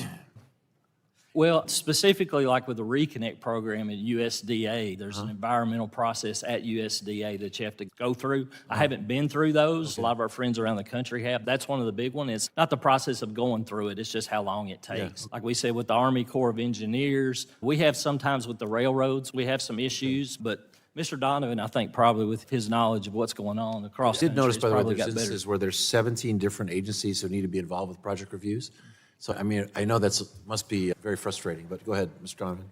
One, it's making sure that there's the resources to process these points that's come up. Things like the Broadband Incentives for Communities Act could help provide some of those additional resources to process it. But it's also, sticking to shot clocks that exist now, to having them be actionable so that they actually matter, so that these operators have some certainty as they go through the process, that if they do their part, that the federal partners are going to be working with them on the permits, so that there's a collaborative to try and get it done. I hear from some members that they hear from local on the ground that NEPA is used as a verb of, if you try that, I'm going to NEPA you to death. And that's not the right incentives. For You have sympathetic ear here on that. I would just say this. I've never thought that just hiring more people was the way to make things go faster. I think there are process reforms we need to make things go faster. But when you fire people indiscriminately, it's going to slow stuff down. And what we're seeing out of DOGE now is this incredibly scattershot approach that is supposedly to save money. Only 4% of the entire federal budget is the workforce. So you're not really going to save big money out of it, but you really are going to make processes like this, processes at the IRS, you're going to make it a lot more difficult, and it's counterproductive. I hope my colleagues on the other side know, of all the people here, I really want to work to make these processes faster. I think the way we're seeing this deployment of cuts to probationary employees, and I've seen this in the Navy, I've seen it at NIH, I've seen it in IRS, is making it harder for Americans. Let's take a step back. Let's all agree we want to get rid of wastewater abuse. Let's all agree we want to improve processes. Let's all agree we want to get rural broadband done. But the way this is happening is really counterproductive. And I would just suggest that we have the power of the purse, but we also have the power to let the president know what we're hearing. And by the way, I think technological solutions might be available here as well. And we have a technologist involved at DOGE. I would much rather see him involved in what he knows, which is technology, than what he doesn't know, which is how to manage these agencies. And I yield back. I thank the gentleman for yielding, and now yield 5 minutes from my colleague from Georgia, Representative Carter. Thank you, Mr. Chairman, and I thank my colleague from California. I know he is sincere about permitting reform, and I appreciate that very much. But let's face it, the past 4 years under the Biden-Harris administration has been nothing short of a disaster for broadband deployment and expansion through America, and it's because of the permitting process. Permitting delays have resulted in halting the construction of broadband infrastructure, even in my own district of Georgia, in the 1st Congressional District. Take, for instance, the Bureau of Land Management and U.S. Forest Service, frequently exceeding the 270-day deadline for reviewing broadband permitting requests on federal lands. There was a study, and listen to this now, a study conducted by the U.S. Government Accountability Office found that about half of the permitting requests processed by the Bureau of Land Management and the U.S. Forest Service exceeded the 270-day deadline, and that both agencies currently lack a method of alerting staff appropriately when the deadline is approaching. Mr. Spellmeyer, let me ask you, how do these lengthy reviews and delays impact Americans' access to reliable and high-speed internet? Well, as I said earlier, Congressman, I've talked to providers just last night who were telling me 3 years is a regular time to sit around and wait for some of this stuff to move through. I was thinking, we all live with shot clocks. I got a shot clock in front of me right now. You've got one in front of you. We have deadlines every year. I got to file on April 15th. We just need, that alone would make a huge difference. You mentioned, I believe, in your opening statement, my legislation, the American Broadband Deployment Act, that will streamline the broadband permitting processes. And that's a bill that focuses on standardizing regulations and expediting federal and local approvals and improving coordination among agencies by cutting red tape. And if we do this, these reforms will result in accelerating broadband deployment, particularly in rural areas. I'm a former mayor. I will tell you, it's also the locals that sometimes hold this up, and we need to address that as well. But it obviously supports economic growth. Mr. Donovan, how would this legislation, the American Broadband Deployment Act, how would it impact your members and the industry's efforts? You're increasing certainty for the operators as they're going through the process, that they know that if they get to the end of it, there will be a decision. You can proceed with your build, or here's what you need to fix. But you're not sitting in limbo forever waiting. Like, as my colleague said, when the shot clock goes off, you need somebody to blow the whistle to make sure that that's enforced. Mr. Spellmeyer? Yeah, and certainty encourages investment, and uncertainty discourages investment, and that's what we're we've just had a concerned change in administration. I've had so many companies come into my office, and they want the same thing. We need certainty. We need to understand. We need to know what the future, in order to invest, we've got to know what the future holds and what's going to be there and what's not going to be there. And, I was in business for 32 years, and I will tell you, without certainty, it's difficult to make business decisions. And I think that's what we're up against. As Mr. Hale said earlier, he's depreciating his investments over 15, 18, 20, 30 years, and it's the same thing for my members. It's really dangerous to ask providers to make commitments without that certainty. If we were to have this permitting reform bill enacted that we're talking about here, how soon would organizations like your members be able to start serving rural communities that are in need of broadband? I am confident we could do that by September 1st of this Mr. year. Donovan? And just to add on to that, the timing of these reviews actually matters a whole lot in a lot of rural America, especially out west. There's places where you can't start the review until a certain amount of the snow is gone from the ground. It takes time to process. And by the time you get the permit, you may be past your build window and you can't get back out to those sites until the next summer. And so that's where the sequencing of this really matters if you want to take it from an exercise of going through the permitting to an exercise of deploying broadband. Mr. Chairman, I would submit to you that as many people come into our office, and I don't care what sector of our economy you're talking about, whether you're talking about technology, whether you're talking about healthcare, whether you're talking about energy, it's all the same. Permitting, regulations, crushing us. It needs to be reformed. And I hope that we can get this bill passed so that we can have some reform here. Thank you, Mr. Chairman, and I'll yield back. I thank the gentleman for yielding. Now I recognize Representative Dingle from Michigan for 5 minutes of questions. Thank you, Mr. Chair, and thank you to all the witnesses for joining us. Broadband is not a luxury. It's an essential infrastructure that determines whether families, businesses, and communities can succeed in today's economy. I strongly support continued investment in the Broadband Equity, Access, and Deployment, BEAD program, and other broadband initiatives. As we all know, it's bringing high-speed internet access to underserved areas by funding broadband planning, infrastructure deployment, and adoption programs in all 56 states and U.S. territories. And we've made a lot of progress with states already implementing BEAD to expand access. But let's be clear, the work is far from done. We've got to ensure that the federal government follows the law, upholds affordability measures for eligible customers, and delivers on the promise of universal broadband. I remain committed to fighting for solutions that make broadband accessible and affordable for every American. But I am concerned that the Trump administration and my colleagues across the aisle are actively working to delay the broadband implementation, to push changes that would directly benefit Elon Musk by funneling billions of taxpayer dollars to his Starlink service, a blatant conflict of interest. The Department of Commerce is withholding approvals that would otherwise have shovels in the ground in states across the country. The BEAD program demands a comprehensive, efficient, and collaborative approach. We need to be thorough, thoughtful, and deliberate. Michigan's broadband office, like many others across the country, has worked extensively with stakeholders to craft a strategic, long-term approach to broadband expansion. However, concerns have emerged that federal mandates or sweeping program changes at this late stage could force states to go back to square one and restart their selection processes, leading to significant delays. And state broadband offices are voicing frustrations over recent delays in BEAD implementation, with many pointing to a slowdown in the approval process at NTIA and on NIST. These delays are slowing the efforts to get shovels in the ground and connect communities. Ms. Morris, what steps could this NTIA take to speed up the approval process for state BEAD plans?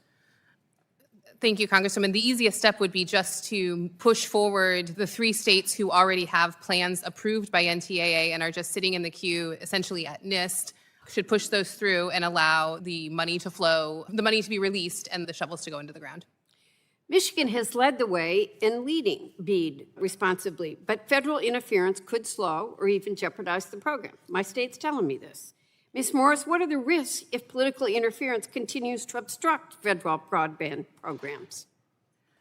So, the biggest risk I see right now is just timing and momentum. States are, as I've said, at the 1 yard line, and they have spent blood, sweat, and tears getting these plans drafted, approved, doing these subgranting processes, all of which is required by the statute. They've been meticulously working through all 14 steps laid out in BEAD to get to where they are now. Any step backward, one, is going to undo, it's going to be wasteful of all the work that they've already spent, a waste of tax dollar money. And the confusion that abounds about what that means next, I think, is exacerbating concerns within the states. And I would also say there is a risk that the more fundamental changes that we make to the program and the more we try to rush a new plan forward, the more we risk outcomes like RDOF, which is now seeing a 37% default rate. Thank you. Republicans are attempting to rewrite BEAD's statutory requirements to weaken its focus on high-speed, future-proof networks. If successful, these changes would funnel billions in taxpayer dollars to Starlink, despite its well-documented shortcomings compared to fiber broadband. Mr. Hale, what would be the implications, both today and in the long term, of allowing Starlink and other satellite providers broader access to BEAD funding? Are there any drawbacks to consumers and businesses by prioritizing satellite broadband over fiber technologies? Yeah, I think you all know I'm a fiber fan. That's what we're building. There is no technology that can match what we can provide for fiber. If we're talking about long term, yeah, I think it's the best solution in many cases. That being said, I think you hear a common chorus that we need to use every tool to reach every American if that's our goal. So, the best thing to do is to absolutely take a long-term view of what that would mean, and I think that's best done at the state level. They know their locations better. They know their unique circumstances. They know what technologies will work. They don't know what that'll be until they see applications and proposals that come forward that may include fiber. So I think, we need to use every tool in the box to get to every American, and it's going to be a different business case by state. So giving states the flexibility to do that exercise to figure out what's best long-term for citizens in that state's the best approach. Thank you. Now I yield back, Mr. Chair. The gentlelady yields. The chair now recognizes the gentleman from Florida, Dr. Dunn. Thank you very much, Mr. Chairman. Americans do indeed have every form of technology at their fingertips for broadband deployment and related applications, including fiber optic, fixed wireless, mobile, and robust satellite systems. All are important to Florida. Thank you for those comments, Mr. Hale. Historically, America has done a stellar job at building out telecommunications infrastructure, and much of this was done before commercial entities received any government grants to provide that service. Now we've thrown $42 billion in broadband in taxpayer money, and we say we need to solve this problem. We haven't laid an inch of fiber yet. Not one single additional customer has been served. So, in fact, I drive around in my district with a purely commercial satellite link in my car because reliable cell service is absent in half of my district. And I know there's plenty of healthy competition in our market to fix that. Mr. Spellmeyer's testimony on evolving technology in the market was encouraging. Your members are providing fiber pipes to data centers, cell towers to offer all kinds of service bundles, and broadband prices have fallen from 87 cents per megabyte per second in 2015 to a mere 16 cents for comparable service last year. Yet millions of Americans still lack any reliable access to broadband at a reliable speed. A useful speed, I should say. We spent $65 billion in the Infrastructure Investment and Jobs Act, the IIJA, to support broadband activities. We have nothing to show for it. We have a poster that shows how much money was put into a number of these different programs. Now, these aren't all of the programs. These are just some of the bigger ones. In fact, there are over 130 programs. Somebody made reference to that earlier. And, when we have that much money sluicing around in the system, you wonder if there's a bit of a boondoggle gold rush going on here. Most concerning is that the Biden administration allocated infrastructure, IIJA money, the largest appropriation to date, without any accounting for other broadband programs already existing. And this, I think, illustrates in some ways how complex the broadband ecosystem actually is between the big ISPs, the rural co-ops, cable companies, et cetera. hard-to-serve areas still don't get the broadband on a priority basis. Now, the truth of the matter is that connecting underserved areas can be difficult and not economically viable. So, that's as true in Florida, in my rural district, as it is in Latin America, Asia, Africa, et cetera.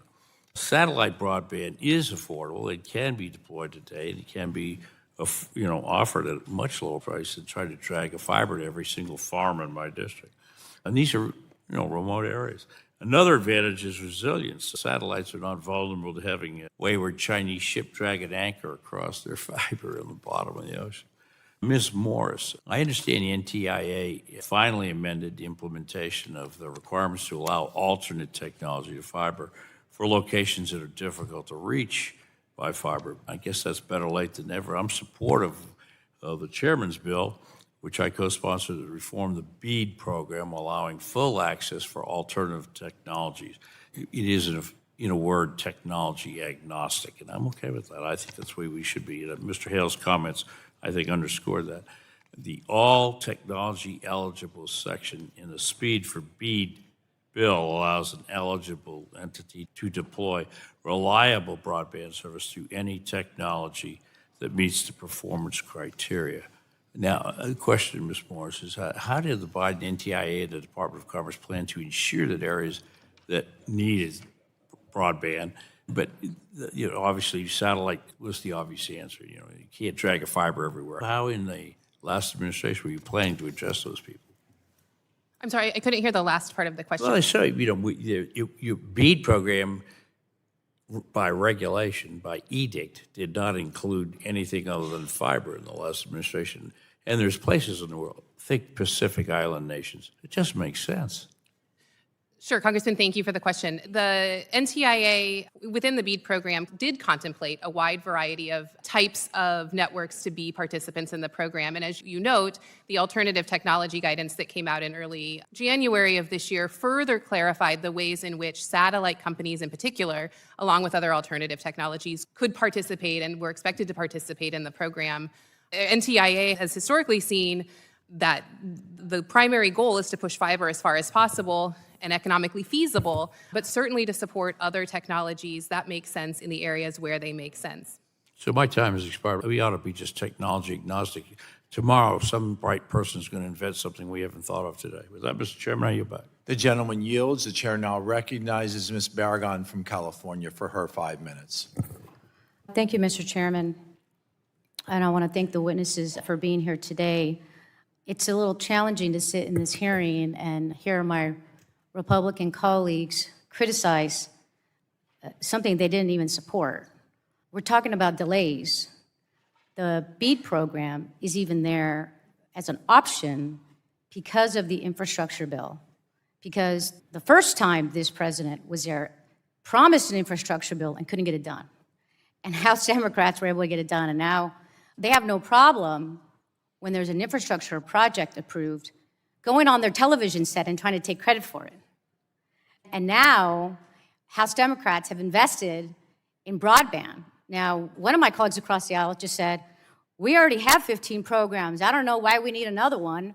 Like, why don't we just have one? Ms. Morris, is there a benefit to the BEAD program? Why can't that money just be somewhere else, or would we only need one? So it's right to acknowledge that there are a variety of funding programs with a variety of purposes that are funding high-speed internet investments throughout the country, all with different goals, some with specific rural goals, some with tribal goals, some with digital equity goals, and they are all working in concert together. And I will say that in my time at NTIA, I saw some of the closest and most integrated partnership across the federal agencies and departments that are tasked with this money to make sure that the money was spent wisely, efficiently, and that programs like the BEAD program, which Congress recognized would take a long time to implement, could be the cleanup batter when it comes to finally connecting the last remaining locations that had not been served. So, on some ways, we're at the mercy of the way Congress passed the laws and the way that they're directed to different agencies and partnerships. But in other ways, it creates a lot of opportunity for agencies and departments to work together to leverage these different sources of money and to do what we've never been able to do and have at this moment the opportunity to do, which is to finally close the digital divide once and for all. And is it my understanding that the state of Louisiana is on the doorstep of actually being able to get these dollars and put it into effect? More than on the doorstep. Their final proposal has already been approved. It is sitting with NIST. I don't know if there's employees to remove the special award condition that's holding it up, but that's the step that needs to be taken.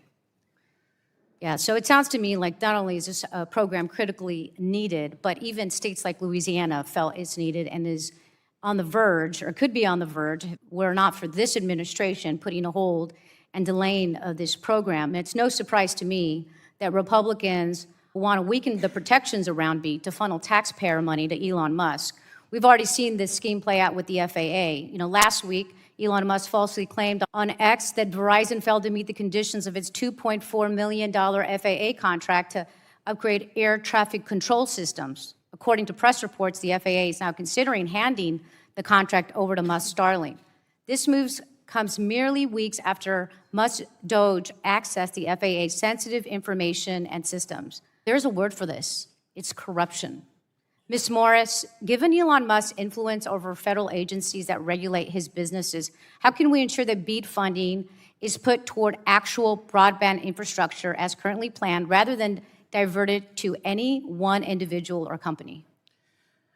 So there's a couple of ways in which I'll answer your question, Congresswoman. I think it's critically important to look to the states that have been doing this work for the past 3 years and ask them what they need, what they want to do, what they've planned to do, and to the extent that they are prepared to move forward to either the next phase in the 14-step process or to the finish line or the end zone, given an earlier metaphor, that we give them the tools to do it. Second, I think Congress has an important role to play in making sure that the BEAD money, which has been teed up to be spent very soon, is spent wisely and carefully and doesn't fall into the same traps that we've seen time and time again over the years in investments in broadband infrastructure in this space. See, again, RDOF. Thank you. I also understand that our chair's own home state of North Carolina is projected to create 6,100 jobs that would provide vital economic opportunities for middle-class and working families, but these jobs are stuck in limbo, and with today's announcement that there's going to be a review of the program, that's only going to cause further delays. I don't understand why we don't have more champions trying to make sure this program continues and stays on schedule as is. Thank you. I yield back. Thank you for yielding. The chair now recognizes Representative Joyce for 5 minutes of questioning. Thank you, Mr. Chairman, and thanks for our witnesses for testifying here today. In Pennsylvania's 13th congressional district, over 25,000 households lack connection to high-speed internet. Since joining this subcommittee, my priority has been clear. Connect each and every one of these households to affordable, reliable, high-speed internet.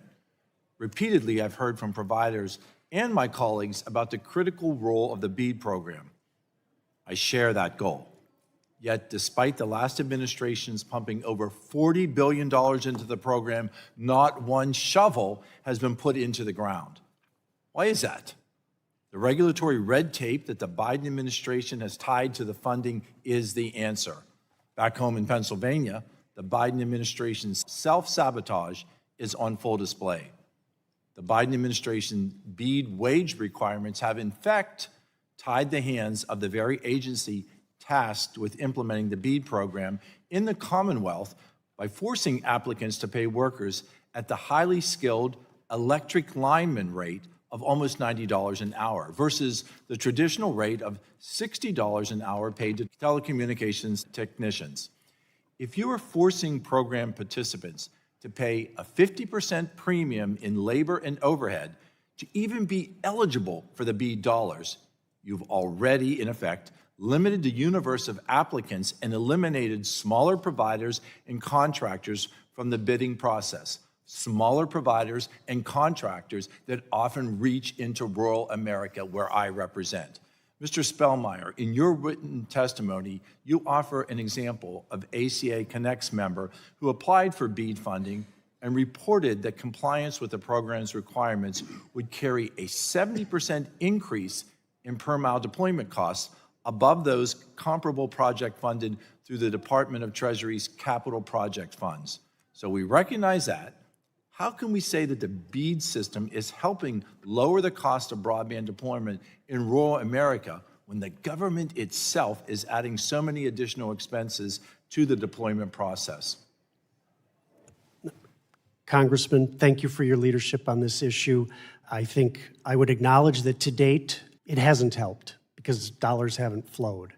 Pennsylvania, unfortunately, is the poster child, worst case, of how the requirements have been layered on and adopted, proposed by the state and adopted by NTIA. The good news is I do think we can, as I've said several times here, we can fix this. I don't think it's a debate between do nothing, do everything. I think, or start over. I think a quick set of waivers. Do you feel we can fix this by passing Chairman Hudson's legislation? Is this a pathway to success? I do. We support the legislation. Thank you. I as well. Mr. Hale, what has been the immediate impact on providers who are looking to or currently operate in the state's BEAD programs that have prevailing wage? It just hurts the business case again. These are market failure areas. You're really needing to have a great business case to serve them, and prevailing wage hurts that. And I'm going to tell you, wages jumped after COVID, and if this money starts rolling, there's not enough contractors and workforce out there, those wages are going to go up anyway, to be honest. So I think the prevailing wage is unnecessary. So you're saying that the market should determine the wage? The market will, it'll push. Thank you. I There's agree not with enough that. there. Mr. Spellmeyer, what reforms can we make to ensure that states are following and adopting any potential labor reforms to the point that we're discussing? That's a great question, and to be honest, I haven't given it the level of thought that I wish I could have in advance.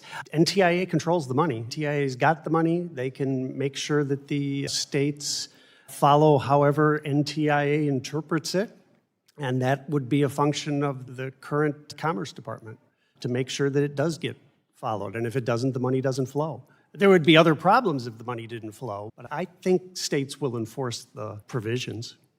Thank you. I have one goal, and that is to connect those households in my Pennsylvania district to the internet. And if there is a common sense solution that can eliminate the hurdles that stand in the way of achieving that goal, then we owe it to our constituents and to the parents in my district who take their kids to the Sheetz convenience store so they can log on to do their homework because that's where there is Wi-Fi. We owe it to all of America. To get shovels in the ground, we need to get America connected. We need to allow the farmers, the educators, and all of those involved to have the connectivity that they deserve. Thank you, Mr. Chairman, and I yield back. I thank the gentleman for yielding. Now, the chair recognizes Representative Carter from Louisiana. Thank you, Mr. Chairman, and what a perfect segue to hear my colleagues see that we need to have shovels in the ground. Wow. Louisiana is just a stone's throw away from shovels in the ground. Louisiana is a perfect example and demonstrative of this being a bipartisan issue and not one that is partisan. The program started under the Biden administration, started implementation under the Democratic Governor John Bel Edwards, and has since been moving with warp speed under the Republican Governor Jeff Landry. And I will quote, Jeff Landry said that the BEAD program is a generational investment that will create thousands of jobs, drives billions in economic growth, and transforms Louisiana communities in all 64 parishes. Ready to have shovels in the ground. However, since Trump administration took office, just a week after Louisiana received its final approval, the Commerce Committee has withheld final funding approving that would otherwise put shovels in the ground, and we would be moving forward. Yet we find a way to take something that is clearly bipartisan and somehow want to make it partisan. Take something that Louisiana has demonstrated our ability to work together, Republican and Democrat, to have a smooth transition to bring fiber to all parts of our state. This is one of those matters that we have such a clear example of how it's working. So why do we want to stop it? It's moving. Why do we want to stop it? A question for Ms. Morris. Ms. Morris, can you tell us about the time, detail, and planning that goes into creating the state's BEAD deployment plan? And what happens if this administration starts pulling threads that make the fabric of these plans and awards specifically for states like Louisiana, who's ready to go? Thank you, Congressman. As I've referenced, there is a very detailed process laid out in the statute that states must follow in order to get their full funding essentially unlocked and approved and ready to go. Each of those steps has different equities. Some of them are outside of the state, less inside the state's control, like the mapping process, which it took a year for the FCC's initial map to be released. Others are a factor of, the unique characteristics of the state. States will draft their plans, they will submit them for approval. There's usually back and forth to try to help get to a workable place within the constructs of the statute for the BEAD implementation. And states have navigated all of that. They have spent hours upon hours. So given that we've done all that and we were literally ready to put shovels into the ground, any delay that stops and starts over will likely cost more money, not less. Will likely cause more money. And if we're talking about something like reclassifying satellite or other services as reliable broadband, states could not only have to redo their entire bids, but it raises questions about whether or not locations are even available to be served under this. So we would actually go backwards. Thank you. Mr. Hale, based on your experience managing small fiber-based companies, what challenges do the internet service providers and contractors that have received rewards in Louisiana to this moment, what would that do to them? Well, I would just say in general, I think there needs to be a recalibration, not a restructure, and that should happen quickly to move forward for providers. That recalibration. Is there a risk that we go backwards? There is a risk that you go backwards, but, it may cost a little bit more, but the final result could be improved. So that's the recalibration I'm talking about, but it should happen very quickly, especially in Louisiana. Mr. Donovan, how would this affect your company's efforts to connect underserved communities if BEAD funding was eliminated? I'm sorry, if it was eliminated? Yeah. You'd be removing a significant investment to connect everyone using fiber and I don't know how we got this far without giving credit to the Louisiana plan of the Gumbo plan, which is a great name for it. Thank you. But of using fiber, of using fixed wireless, of using satellite where it's necessary, but using all those tools. And Louisiana is leading the way and very proud of that fact. And I'm very proud of the fact that every single one of our congressional districts, 2 Democrat and 4 Republican, will benefit greatly, particularly in these rural areas. Everyone wins. And I will tell you, this program has been heralded by Republicans and Democrats in my state. And I urge us to not go backwards in making this partisan when, in fact, it shouldn't be. Mr. Chairman, I yield. Gentlemen, for yielding, votes have been called, but we're going to go to Mr. Pfluger. And the chair recognizes Mr. Pfluger for 5 minutes of questioning, and then we will go to votes. Thank you, Mr. Chair. Mr. Donovan, I want to say thank you for your help and the support in last year's Congress on the Supporting National Security with Spectrum Act. Really appreciate what y'all were able to do. I'll quickly go, and I know several of my colleagues have talked about this, but Mr. Spellmeyer, we're talking about, for 1,200 days, not a single dollar of the $42+ billion has been spent on broadband deployment. And, look at part of the reason for this delay, which was the Biden administration's efforts to force states to adopt union workforce agreements, climate change provisions, et cetera, et cetera, et cetera. And in Texas, in the BEAD plan, the prevailing wage requirement, which would increase labor costs by 20 to 30% for rural internet service providers and prevent them from participating in the program. So my question is, if one of my constituents wanted to know if the NTIA required Texas to include prevailing wage requirements or climate assessments that could serve as barriers to deployment, where could they see that information? How do they know? It's a very specific question, but any... I am not as fluent with the Texas negotiations that have gone on, and perhaps Ms. Morris can allude to that a little bit, but I would think that would be inside the plan itself as it sits out there today. A number of states have agreed to move forward on prevailing wage proposals that we think have done nothing but delay, raise the cost. And I think that's the expected reply, is that we just don't know. What a lot of these states are doing, or not just state to state, but also just the plan is complex and there's a lack of accountability. And I want to highlight that I have a broadband build-out accountability act that would help us with these kinds of things, because that's a lot of money, $42.5 billion. And to not have accountability for what is happening besides just planning, but it's actually not building out and not helping rural Texas, it's unacceptable. You know what? I'm going to yield at this point in time to, we said we'd split the time here for votes, to Mr. Fulcher. Thank you, Congressman Pfluger. And I'm going to deviate here because of the conversation. Permitting is clearly a huge, massive issue. And in my state, we have a tremendous amount of federal lands. And so That even makes it more complex. But I've got a technology question that, as far as I know, hasn't been raised, and frankly, I should probably know the answer to this. But if I don't, chances are some other people don't either. But I know we've got to have certain backbone requirements to handle bandwidth and all that type of stuff. I'll ask Mr. Donovan, technology-wise, with all the struggles we have with permitting across terrestrial sites, where does wireless and satellite fit, and how far away is the technology where some of that can be infrastructural backbone? Yeah, so both satellite and fixed wireless technologies have come a long way in recent years, and so that's where, especially with permitting, fixed wireless is a really important tool here, where if you can bring fiber to the tower, you can then serve the surrounding areas of that with a fixed wireless solution to provide the speeds that are in many instances comparable, but you're able to get those speeds and get those service to your constituents much faster. And especially in states like yours, where there's some challenging geographic terrain, there's some places that you're never going to string fiber, and that's where wireless is an important tool to be able to serve everyone. Mr. Spellmeyer, in the last minute, I know you've talked about this, but I'll just try to use this and say your input, especially on permitting needs for federal land access.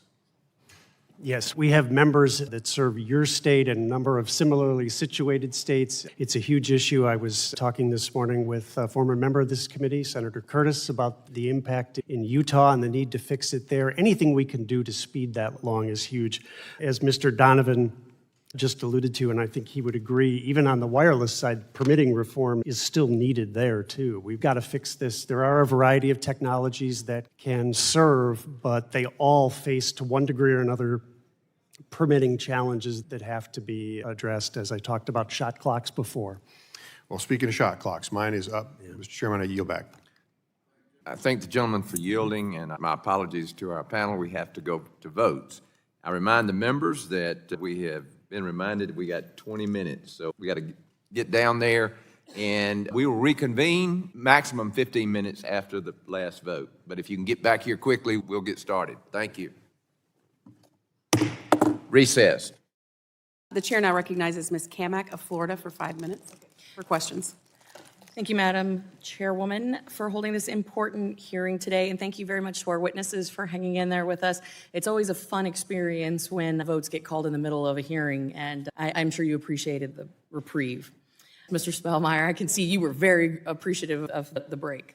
So as my colleagues have stated today, we are all collectively very concerned about the broadband, really the spectrum of the broadband programs that are spread across the federal government. Now, according to GAO, over 130 programs at 15 different agencies. Now, I know that many of them have different standards and eligibility criteria too, and at the very least, we can make sure that they have the same requirements. Now, I tried to do this for the USDA Reconnect program last Congress with my Rural Internet Improvement Act. Mr. Spellmeyer, Mr. Hale, how should Congress try to standardize requirements for the different broadband programs across the various agencies? I would love to hear your feedback on this, and I'll start with you, Mr. Spellmeyer. Thank you, Congresswoman. Certainly, the GAO report Yes. that you just referenced was quite eye-opening, even to those of us in the industry who are familiar with the programs, to see them all detailed. There is a need for standardization and streamlining. I think part of my answer to that would be conduct a review, do it through regular order here in the committee, figure out what the programs are. Congress has a habit of, throwing one program on over here, and then somebody else throws it over there, and pretty soon you've got 113 programs. I think it would be useful to streamline and combine some of those. Some of them are no longer, I think, completely relevant. Right, so consolidation. My message earlier was, let's streamline the BEAD program and get back to work putting fiber in the ground and using the other technologies that are out there. Excellent, thank you. Mr. Hale. Yeah, I would agree that they should be streamlined. It would be helpful to have a common definition, a well-thought-out definition of what broadband needs are currently as well into the future. We talked about the programs a little bit earlier, and just to clarify, the USF is not appropriated. That is the essential program to make sure that networks are built, sustained, and remain affordable. And then, of course, the BEAD programs, the grant programs come along for a greater capital infusion when you've still got market failure areas where USF doesn't work. So the USF program would be the best place to establish those guidelines, those standards, and, if USDA has some projects which have been very helpful in closing the digital divide, if they could be the same standards, that would be perfect. Thank you. And Mr. Donovan, what about wireless? Well, I think it's important to recognize with those different programs, there's a difference in fixed connectivity and mobile. And Americans want to have access at home, but also on their devices as they're not connected to a fixed connection. And so making sure that you don't lump those different programs together, you need both of them to have those two different uses and purposes. And as my colleague mentioned, of looking at also the difference of what is a deployment program versus what is a program to sustain that employment. Because ultimately, there's no future-proof technology of any kind if there isn't sustained investment to keep it going. Okay, perfect. Mr. Spellmeyer, NTIA added some pretty onerous labor requirements to BEAD. Now, do you think that these requirements make it easier or harder to find skilled workers needed to build these broadband networks? Well, there is no doubt in my mind that they make it significantly more difficult to find skilled workers. And I should have added in response to your first question, I think the other thing you have to sort out is what agency is going to administer what program. That's a real challenge. Well, and kind of going back to what you said, Mr. Donovan, would you agree that the requirements that we're trying to create some uniformity for across the broadband program should apply and have some, maybe synchronicity isn't the right word, but there should be some sort of mirror in the wireless realm? Yes, and it should be based on what consumers are actually expecting to receive. It's a big problem we have in the current 5G fund at the FCC is that there's an artificially low speed threshold. That means that you're not going to You don't say. It's like dial-up speed. We could use your help fixing that before the program moves forward.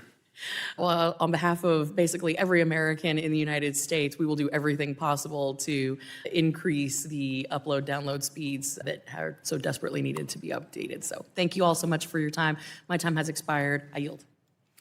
The chair now recognizes Mr. Menendez from New Jersey for 5 minutes for questions. Thank you, Chairman. Access to reliable, high-speed internet is as integral to educational and job success as access to textbooks or transportation. Connectivity allows students to learn, entrepreneurs to run small businesses, workers to access training and job opportunities, and for families to connect. But Republicans left working families in the lurch last year after they refused to extend the Affordable Connectivity Program, a lifeline that connected people across the country with internet services, including 338,000 families in New Jersey. Thankfully, the FCC stepped up after the ACP lapsed to modernize the schools and libraries programs of the Universal Service Fund, also known as E-rate, to help our constituents get connected at home through hotspot lending. This service is transformative. Learning isn't one size fits all, and students need access to digital tools outside of traditional working hours at schools and libraries. Extending access to broadband at home can change and has changed lives. And as classes and skill building increasingly rely on virtual classrooms and digital textbooks, students and teachers need to be connected at home to keep from falling behind. Without broadband at home, completing homework is nearly impossible, forcing students to fast food restaurants or library parking lots after hours just to get a Wi-Fi signal. Thankfully, with hotspots, it doesn't have to be this way anymore.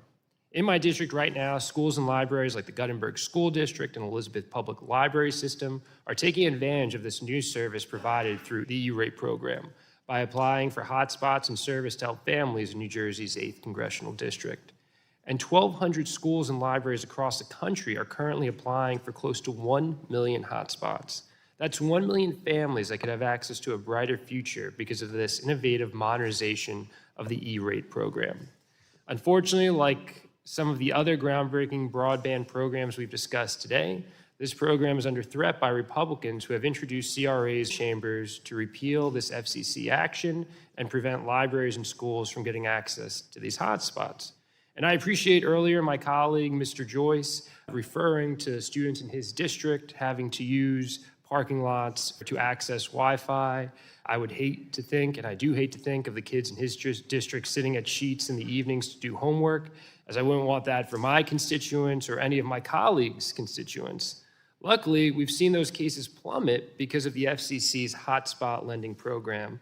So I hope he and all of my colleagues will join me in fighting against efforts to pass a CRA that would undo that progress. It's difficult to imagine why they would want to set our students back to the days of sitting for hours in parking lots just to keep up in school, but that is exactly what they are trying to do. This would make their own constituents worse off. Ms. Morris, you've spoken extensively about how our broadband programs are designed to work together to address aspects of the digital divide. Can you explain how the FCC's modernization of the E-rate program helps keep families connected at home? Thank you, Congressman. Yeah, this seems to me to be a no-brainer, particularly, while we're waiting to see BEAD through the finish line, when hopefully all of the homes in your district will be connected to affordable, high-capacity connection. Hotspots are an incredibly useful tool to provide connectivity for students, and would hope that it remains a program that can be viable for some time. I would also note that the CRA is a pretty blunt tool and has a preclusive effect from agencies implementing a similar rule down the road. And, in this case, I think the preclusive effect of getting kids help with their homework connectivity is a particularly sharp one.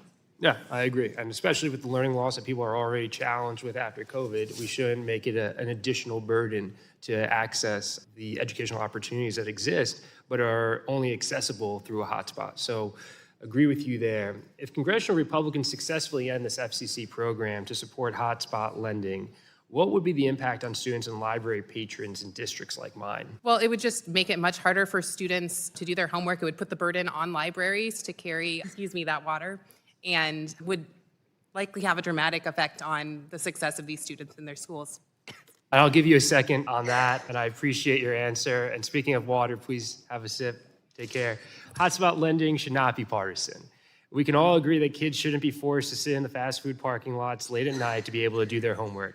In fact, schools and libraries from 46 states have submitted hotspot applications. So this is applicable across the country in red and blue districts to help families across the country. I urge my colleagues on the other side of the aisle to recognize the tremendous benefits of this program and to abandon any efforts to destroy it. Thank you. With that, I yield back. Thank you, Mr. Menendez. I now recognize myself for 5 minutes for the purpose of questions. Thank you to the witnesses. Back in the Indiana State Senate, I worked on broadband legislation trying to get access to unserved areas. As noted in some of your testimonies, we have seen overbuilding and technologies that are picking winners and losers in some of these funding opportunities. And one of the things that I wanted to do is make sure that any broadband that was deployed went to areas that had zero access first, and then we would build toward higher speeds. I happen to serve in the Indiana State Senate in one of the most unserved areas of the state of Indiana for access to broadband, leaving my part of the state at an extreme disadvantage when it comes to economic opportunities, precision agriculture, telehealth, and also education. Small businesses, you name it, we were at a disadvantage. I was once speaking to a high school group, and I asked this high school in my district if they knew where the most unserved area of the state was for broadband access, and a student raised his hand and said, "My backyard." And it was just that. In fact, when the Notice of Funding Opportunity came out, I sent a letter to both NTIA and our governor in September of 2023, sharing my concerns with the funding opportunity, and a particular concern were the mandates that I thought could delay and complicate deployment of funds, which I understand we have seen. So I would ask Mr. Spellmeyer, after BEAD passed 3 years ago, how much broadband funding has been distributed to date? Under the BEAD program, my understanding is that answer is zero. Zero.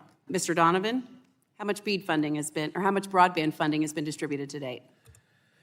So it's been distributed to the states, is my understanding, but has not yet gone to providers to provide service. So the very thing that many of you raised concerns about and that I raised concerns about seems to be at least in part of the problem. Another concern of mine was the Notice of Funding Opportunities general prohibition on non-fiber projects. It's explicitly in conflict with Congress's intent for the funding to be technology neutral, and it would likely impact deployment. State flexibility and prioritization consistent with the law should be protected, and it included flexibility with the workforce necessary to execute the projects, which the funding opportunity did not provide. Making sure that internet access is available to unserved communities first remains a top priority of mine as we work to try to figure out some of these issues, including the great number of different broadband programs we have throughout the federal government, and streamlining that so we can make sure that broadband resources are utilized to get to these unserved areas and make sure that citizens in the unserved areas not only are connected, but are connected at the highest speeds possible to compete globally in the economy. So I appreciate your written testimony. I do have a couple of questions with the remaining time. Coverage for our broadband maps seems to be a real issue, particularly for precision agriculture and agricultural land. Our mobile coverage is lacking. Do you think it's possible we can improve the coverage maps to better show what areas are agricultural and what's necessary to build it out? And I will put that question to Mr. Donovan. We have to, right? If we move forward these programs with maps that show that there's overstated coverage, especially over agricultural ranch lands, then you're going to continue to remain unserved and unavailable to use the latest technologies. So, Mr. Donovan, I want to talk about the 5G fund. I understand the CCA has concerns with how the Biden FCC structured the program. You outlined some of that in your testimony. You say the way the program is structured could unintentionally lead to mobile connectivity in rural areas that would be worse than what is currently available. What do you mean by that? So as it's currently structured, there's some places that have service today because of USF support, where USF has been invested to it. But if the speed thresholds for what can qualify for the program are artificially set, then places that only have service today because of USF will be ineligible for the 5G fund. So you'll plow all the money into some super expensive sites in the most remote areas where maybe satellite is the best way to serve it. Meanwhile, the places that rely on USF to stay online today are going to go dark. This will lead to rusty towers and less service. Yeah, thank you. With the remaining time I have, Mr. Spellmeyer, is it your impression that the labor requirements in BEAD have impacted deployment? Unquestionably. Thank you. I'd like to submit for the record both letters that I sent not only to our governor, but also to the NTIA. Submit those letters to the record without objection. Thank you. I'll now recognize Ms. McClellan of Virginia for 5 minutes for the purpose of questions. Thank you, Madam Chair. The good news here is there are a lot of areas where there is universal agreement. We agree that universal broadband is as necessary today as universal electrification was in the beginning in the 30s, and universal service for the old landline telephone was. Broadband has basically replaced our landline telephones, but it also ensures that we can have the most up-to-date and highest technology in a wide variety of places. We agree that every community should have access to affordable, reliable, high-speed internet services that can adapt to ever-increasing demand, and that we don't want our rural and low-income communities to get the short end of the stick for reliability and affordability. But building a broadband network is complicated. It's more complicated, I would argue, than building highways and bridges and roads, because the broadband network can become obsolete that much more quickly. So let's talk about the reason for the BEAD delays. We hear from our Republican colleagues that they're worried about waste, and we agree. And so we wanted to make sure that federal funding through the BEAD program was used to build out unserved areas. I've heard that a couple of times. It's not permitting delays that have caused the delay up to now, because you don't get a permit until you know where you're putting your equipment, and you don't know where you're putting your equipment until you know who's unserved. So that was why the act said FCC build a map that will be the starting point for how money is allocated to who and where. But the FCC doesn't know who's served, they don't know where the networks are, and they don't know what's in the pipeline to be built. So they needed to get that information from the broadband providers. That's a complicated process I don't have time to go into, but let's just say that took a long time. It took a year. Then, because we want to make sure we're not going to overbuild and waste money, there was a challenge process led by the states. That took 6 months. Because as we did with the telecommunications infrastructure, we left to the states the primary responsibility of figuring out how to allocate this money. That's appropriate. States were all over the map. Some states like Virginia had broadband offices, had programs that were already giving out grants to build networks. Other states had to start from scratch.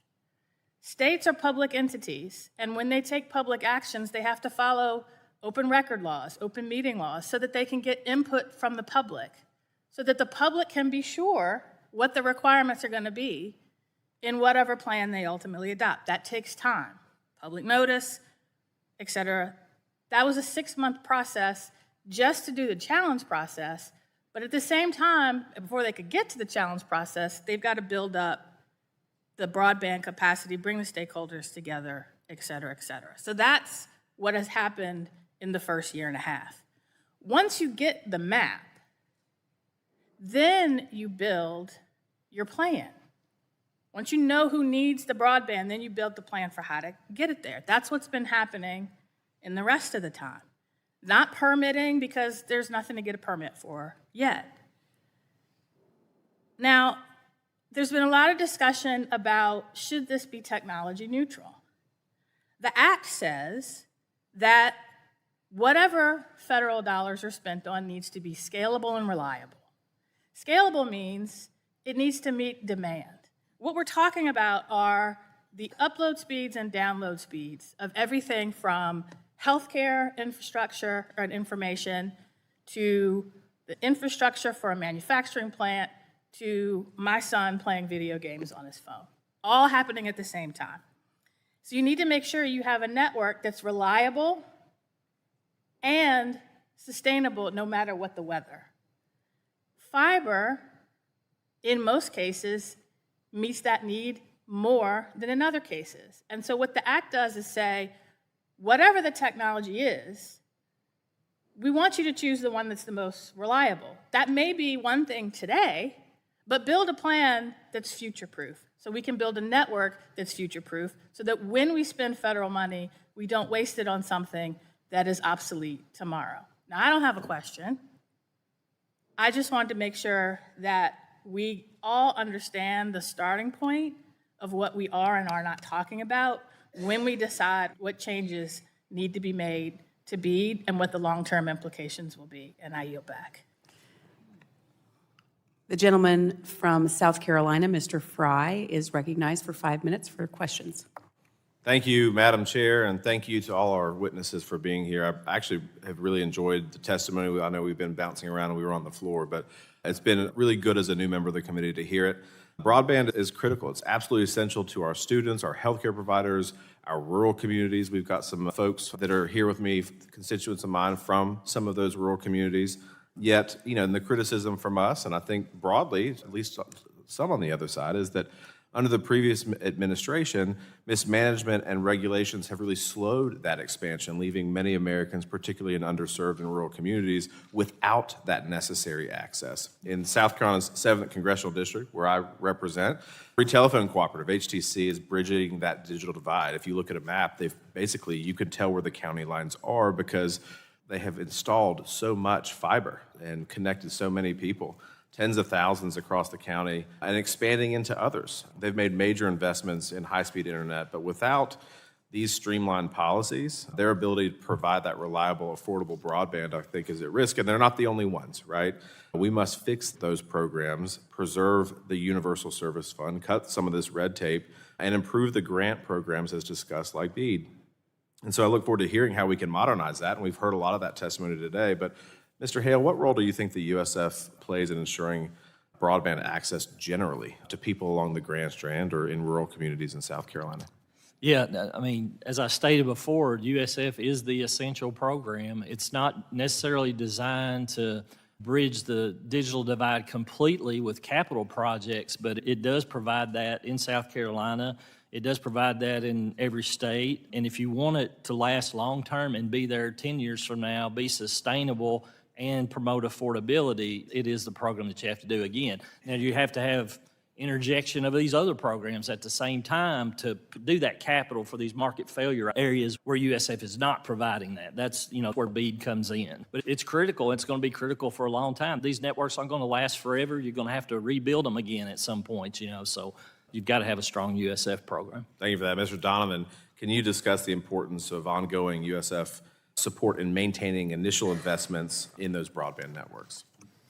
Absolutely, and I love holding up HTC as a success story for how this program can work. As I've said before, there's no such thing as a future-proof technology if you can't continue to preserve and invest and maintain it. That's just part of operating a network, and that's why it's so critical to have the backstop of USF for preservation of service as well as the expanding broadband connectivity. And that's why we are so concerned that if the Supreme Court does something to jeopardize USF, I strongly encourage you to be ready for Congress to step in and to maintain it. Speaking of, I mean, that was honestly where I was going to go next. I was going to go to Mr. Hale, but we're going to continue right with you, sir. I think you just got in the hot seat in a good way. You know, given that uncertainty, what should Congress do now to prep for maybe the inevitable, or maybe just general things that we can do to fix it with the funding gaps, the loan defaults, broadband price hikes for consumers resulting from Supreme Court action? So CCA is part of this at the Supreme Court because we do think that what Congress did in the 96 Act is constitutional and that we were successful, but we're defending it because of the grave situation if this court goes the other way. So Congress can affirm again the constitutionality of the Universal Service Fund. The challenge while the court case is pending is that if you don't know how the court could say that it's unconstitutional, it doesn't really give you the roadmap for what Congress needs to do to fix it. Again, because we think that it's already pretty clear that it is constitutional. Thank you for that. Mr. Hale, also kind of in that same vein, do you believe that Congress should consider, I know that there's a proposal to address the private delegation issue before the court of the Universal Service Administrative Company. Do you believe Congress should consider that option in preparation of? Congress should be prepared, yes. I think there's, a plan B. We still think USF is constitutional. We are hopeful that the Supreme Court will rule that way. But yes, Congress should be prepared to step in because we've talked about today the devastating impact if USF went away, and it would be immediate. So definitely need to be ready for, and I know this committee and staff and leadership have had discussions about that for a long time, along with the Senate Commerce Committee. Thank you so much. With that, I see my time has expired, Madam Chair, and I yield back. Mr. Chair. I thank the gentleman for I wasn't assuming your gender. Okay? Well, it's whatever you think you are these days, right? Anyway, enough of that. The chair recognizes Mr. Tonko for 5 minutes for questioning. Thank you, Mr. Chair and Ranking Member Matsui for hosting this hearing, and thank you to our witnesses for being here today. Expanding broadband access has long been a priority of mine because high-speed internet is no longer optional, it's essential. That's why the Bipartisan Infrastructure Law's $42 billion investment in the BEAD program is an historic victory for the American people, aimed at ensuring every American has access to affordable and high-speed internet. But instead of seizing this opportunity, House Republicans have sought to undermine it, sowing doubt, weakening program standards, and putting corporate interests ahead of hardworking Americans. Despite these challenges, states are making headway. New York is one of 22 states that has completed the challenge process and is moving forward with provider selection and finalizing its BEAD proposals. That's real meaningful progress, but we can't afford to slow down. Every day of delay means families and students and small businesses in underserved communities remain disconnected. Yet instead of ensuring shovels hit the ground, Republicans and the Trump administration are trying to rewrite standards, not to help our communities, but to benefit billionaires. And this is unacceptable. Let's be clear, affordability is non-negotiable. Broadband isn't truly accessible if people can't afford it. So when the Affordable Connectivity Program expired last Congress, over 3,000 of my constituents reached out, worried, frustrated, and rightly demanding action. But Republicans refused to extend it. So, Ms. Morris, first, thank you for your outstanding work as the former Deputy Administrator at NTIA. Given your experience at NTIA working on the BEAD program, how would weakening or removing affordability provisions impact broadband access for both rural and low-income Americans? Thank you, Congressman. Well, I would just note that in the statute, affordability is a bedrock principle. It's mentioned 3 times in the first section alone, and there is a requirement in the statute that states adopt a ensure that there is a low-cost option available in concert with NTIA and with approval from the Assistant Secretary, which all states have done. The reason that it is so foundational in the statute is because when we are investing billions of dollars, as you note, into these networks, we want to ensure that they're actually reaching the households that need the connectivity most. If we are building networks that people on the end cannot afford, we are building bridges to nowhere, networks to no one, and these households will not be able to, and these communities will not be able to reap the full benefits of the connectivity. Well, thank you. And as you indicate, making certain that we ensure funds reach the communities that need them the most, that requires strong federal coordination. That's why in 2020, I fought to establish the Office of Internet Connectivity and Growth through my Access Broadband Act to improve coordination and ensure funding is deployed efficiently and equitably. So, Ms. Morris, given the complexity of BEAD's mission, how does coordination through OICG help ensure these funds reach the right communities? Well, so within the department and within NTIA, ample coordination is happening, but I think the real success story of coordination is the coordination that this influx of funding has driven across the federal government writ large. In my time at NTIA, I saw an impressive amount of day-to-day. I mean, we were on the phone with other agencies, other departments, day in, day out, to make sure that our grant programs were coordinated in a way to maximize the federal investment and take that money as far as it can. And truly, the Office of Internet Connectivity and Growth was at the epicenter of that. And there are incredible people working in that office doing great work day in and day out. And another key pillar of the BEAD program is investing in a workforce that reflects the communities it serves, ensuring good jobs, strong labor protections, and inclusive hiring practices. We cannot let these critical provisions be stripped away. So how would removing these provisions impact equitable workforce development in broadband expansion? I think the untold story with BEAD is that it's one of the best workforce development programs that we've seen. And these investments in infrastructure will drive a workforce to build them that is unprecedented in scale and scope. The provisions in NTIA's NOFO for BEAD related to workforce were designed to ensure that the workforce building these networks was skilled, safe, and well compensated. Well, at the end of the day, this is about ensuring that all Americans, rural, urban, or suburban, have the broadband access they need to thrive. And we cannot let political games or corporate greed derail this mission. The stakes are too high, and the time for action certainly is now. And with that, Mr. Chair, I yield back. I thank the gentleman for yielding. Seeing there are no further members wishing to be recognized, I would like to thank our witnesses for being here today. Thank you so much. This has been an important hearing, and I think we kind of understand how we got to move forward. I ask for unanimous consent to insert in the record the documents included on the staff hearing documents list. And without objection, that will be the order, and we are adjourned. Oh, sorry. Page 2. Sorry. This is my first time doing this. I remind members that they have 10 business days to submit questions for the record, and I ask the witnesses to respond to questions promptly. Members should submit their questions by the close of business on Wednesday, March 19th. Without objection, this subcommittee is now adjourned.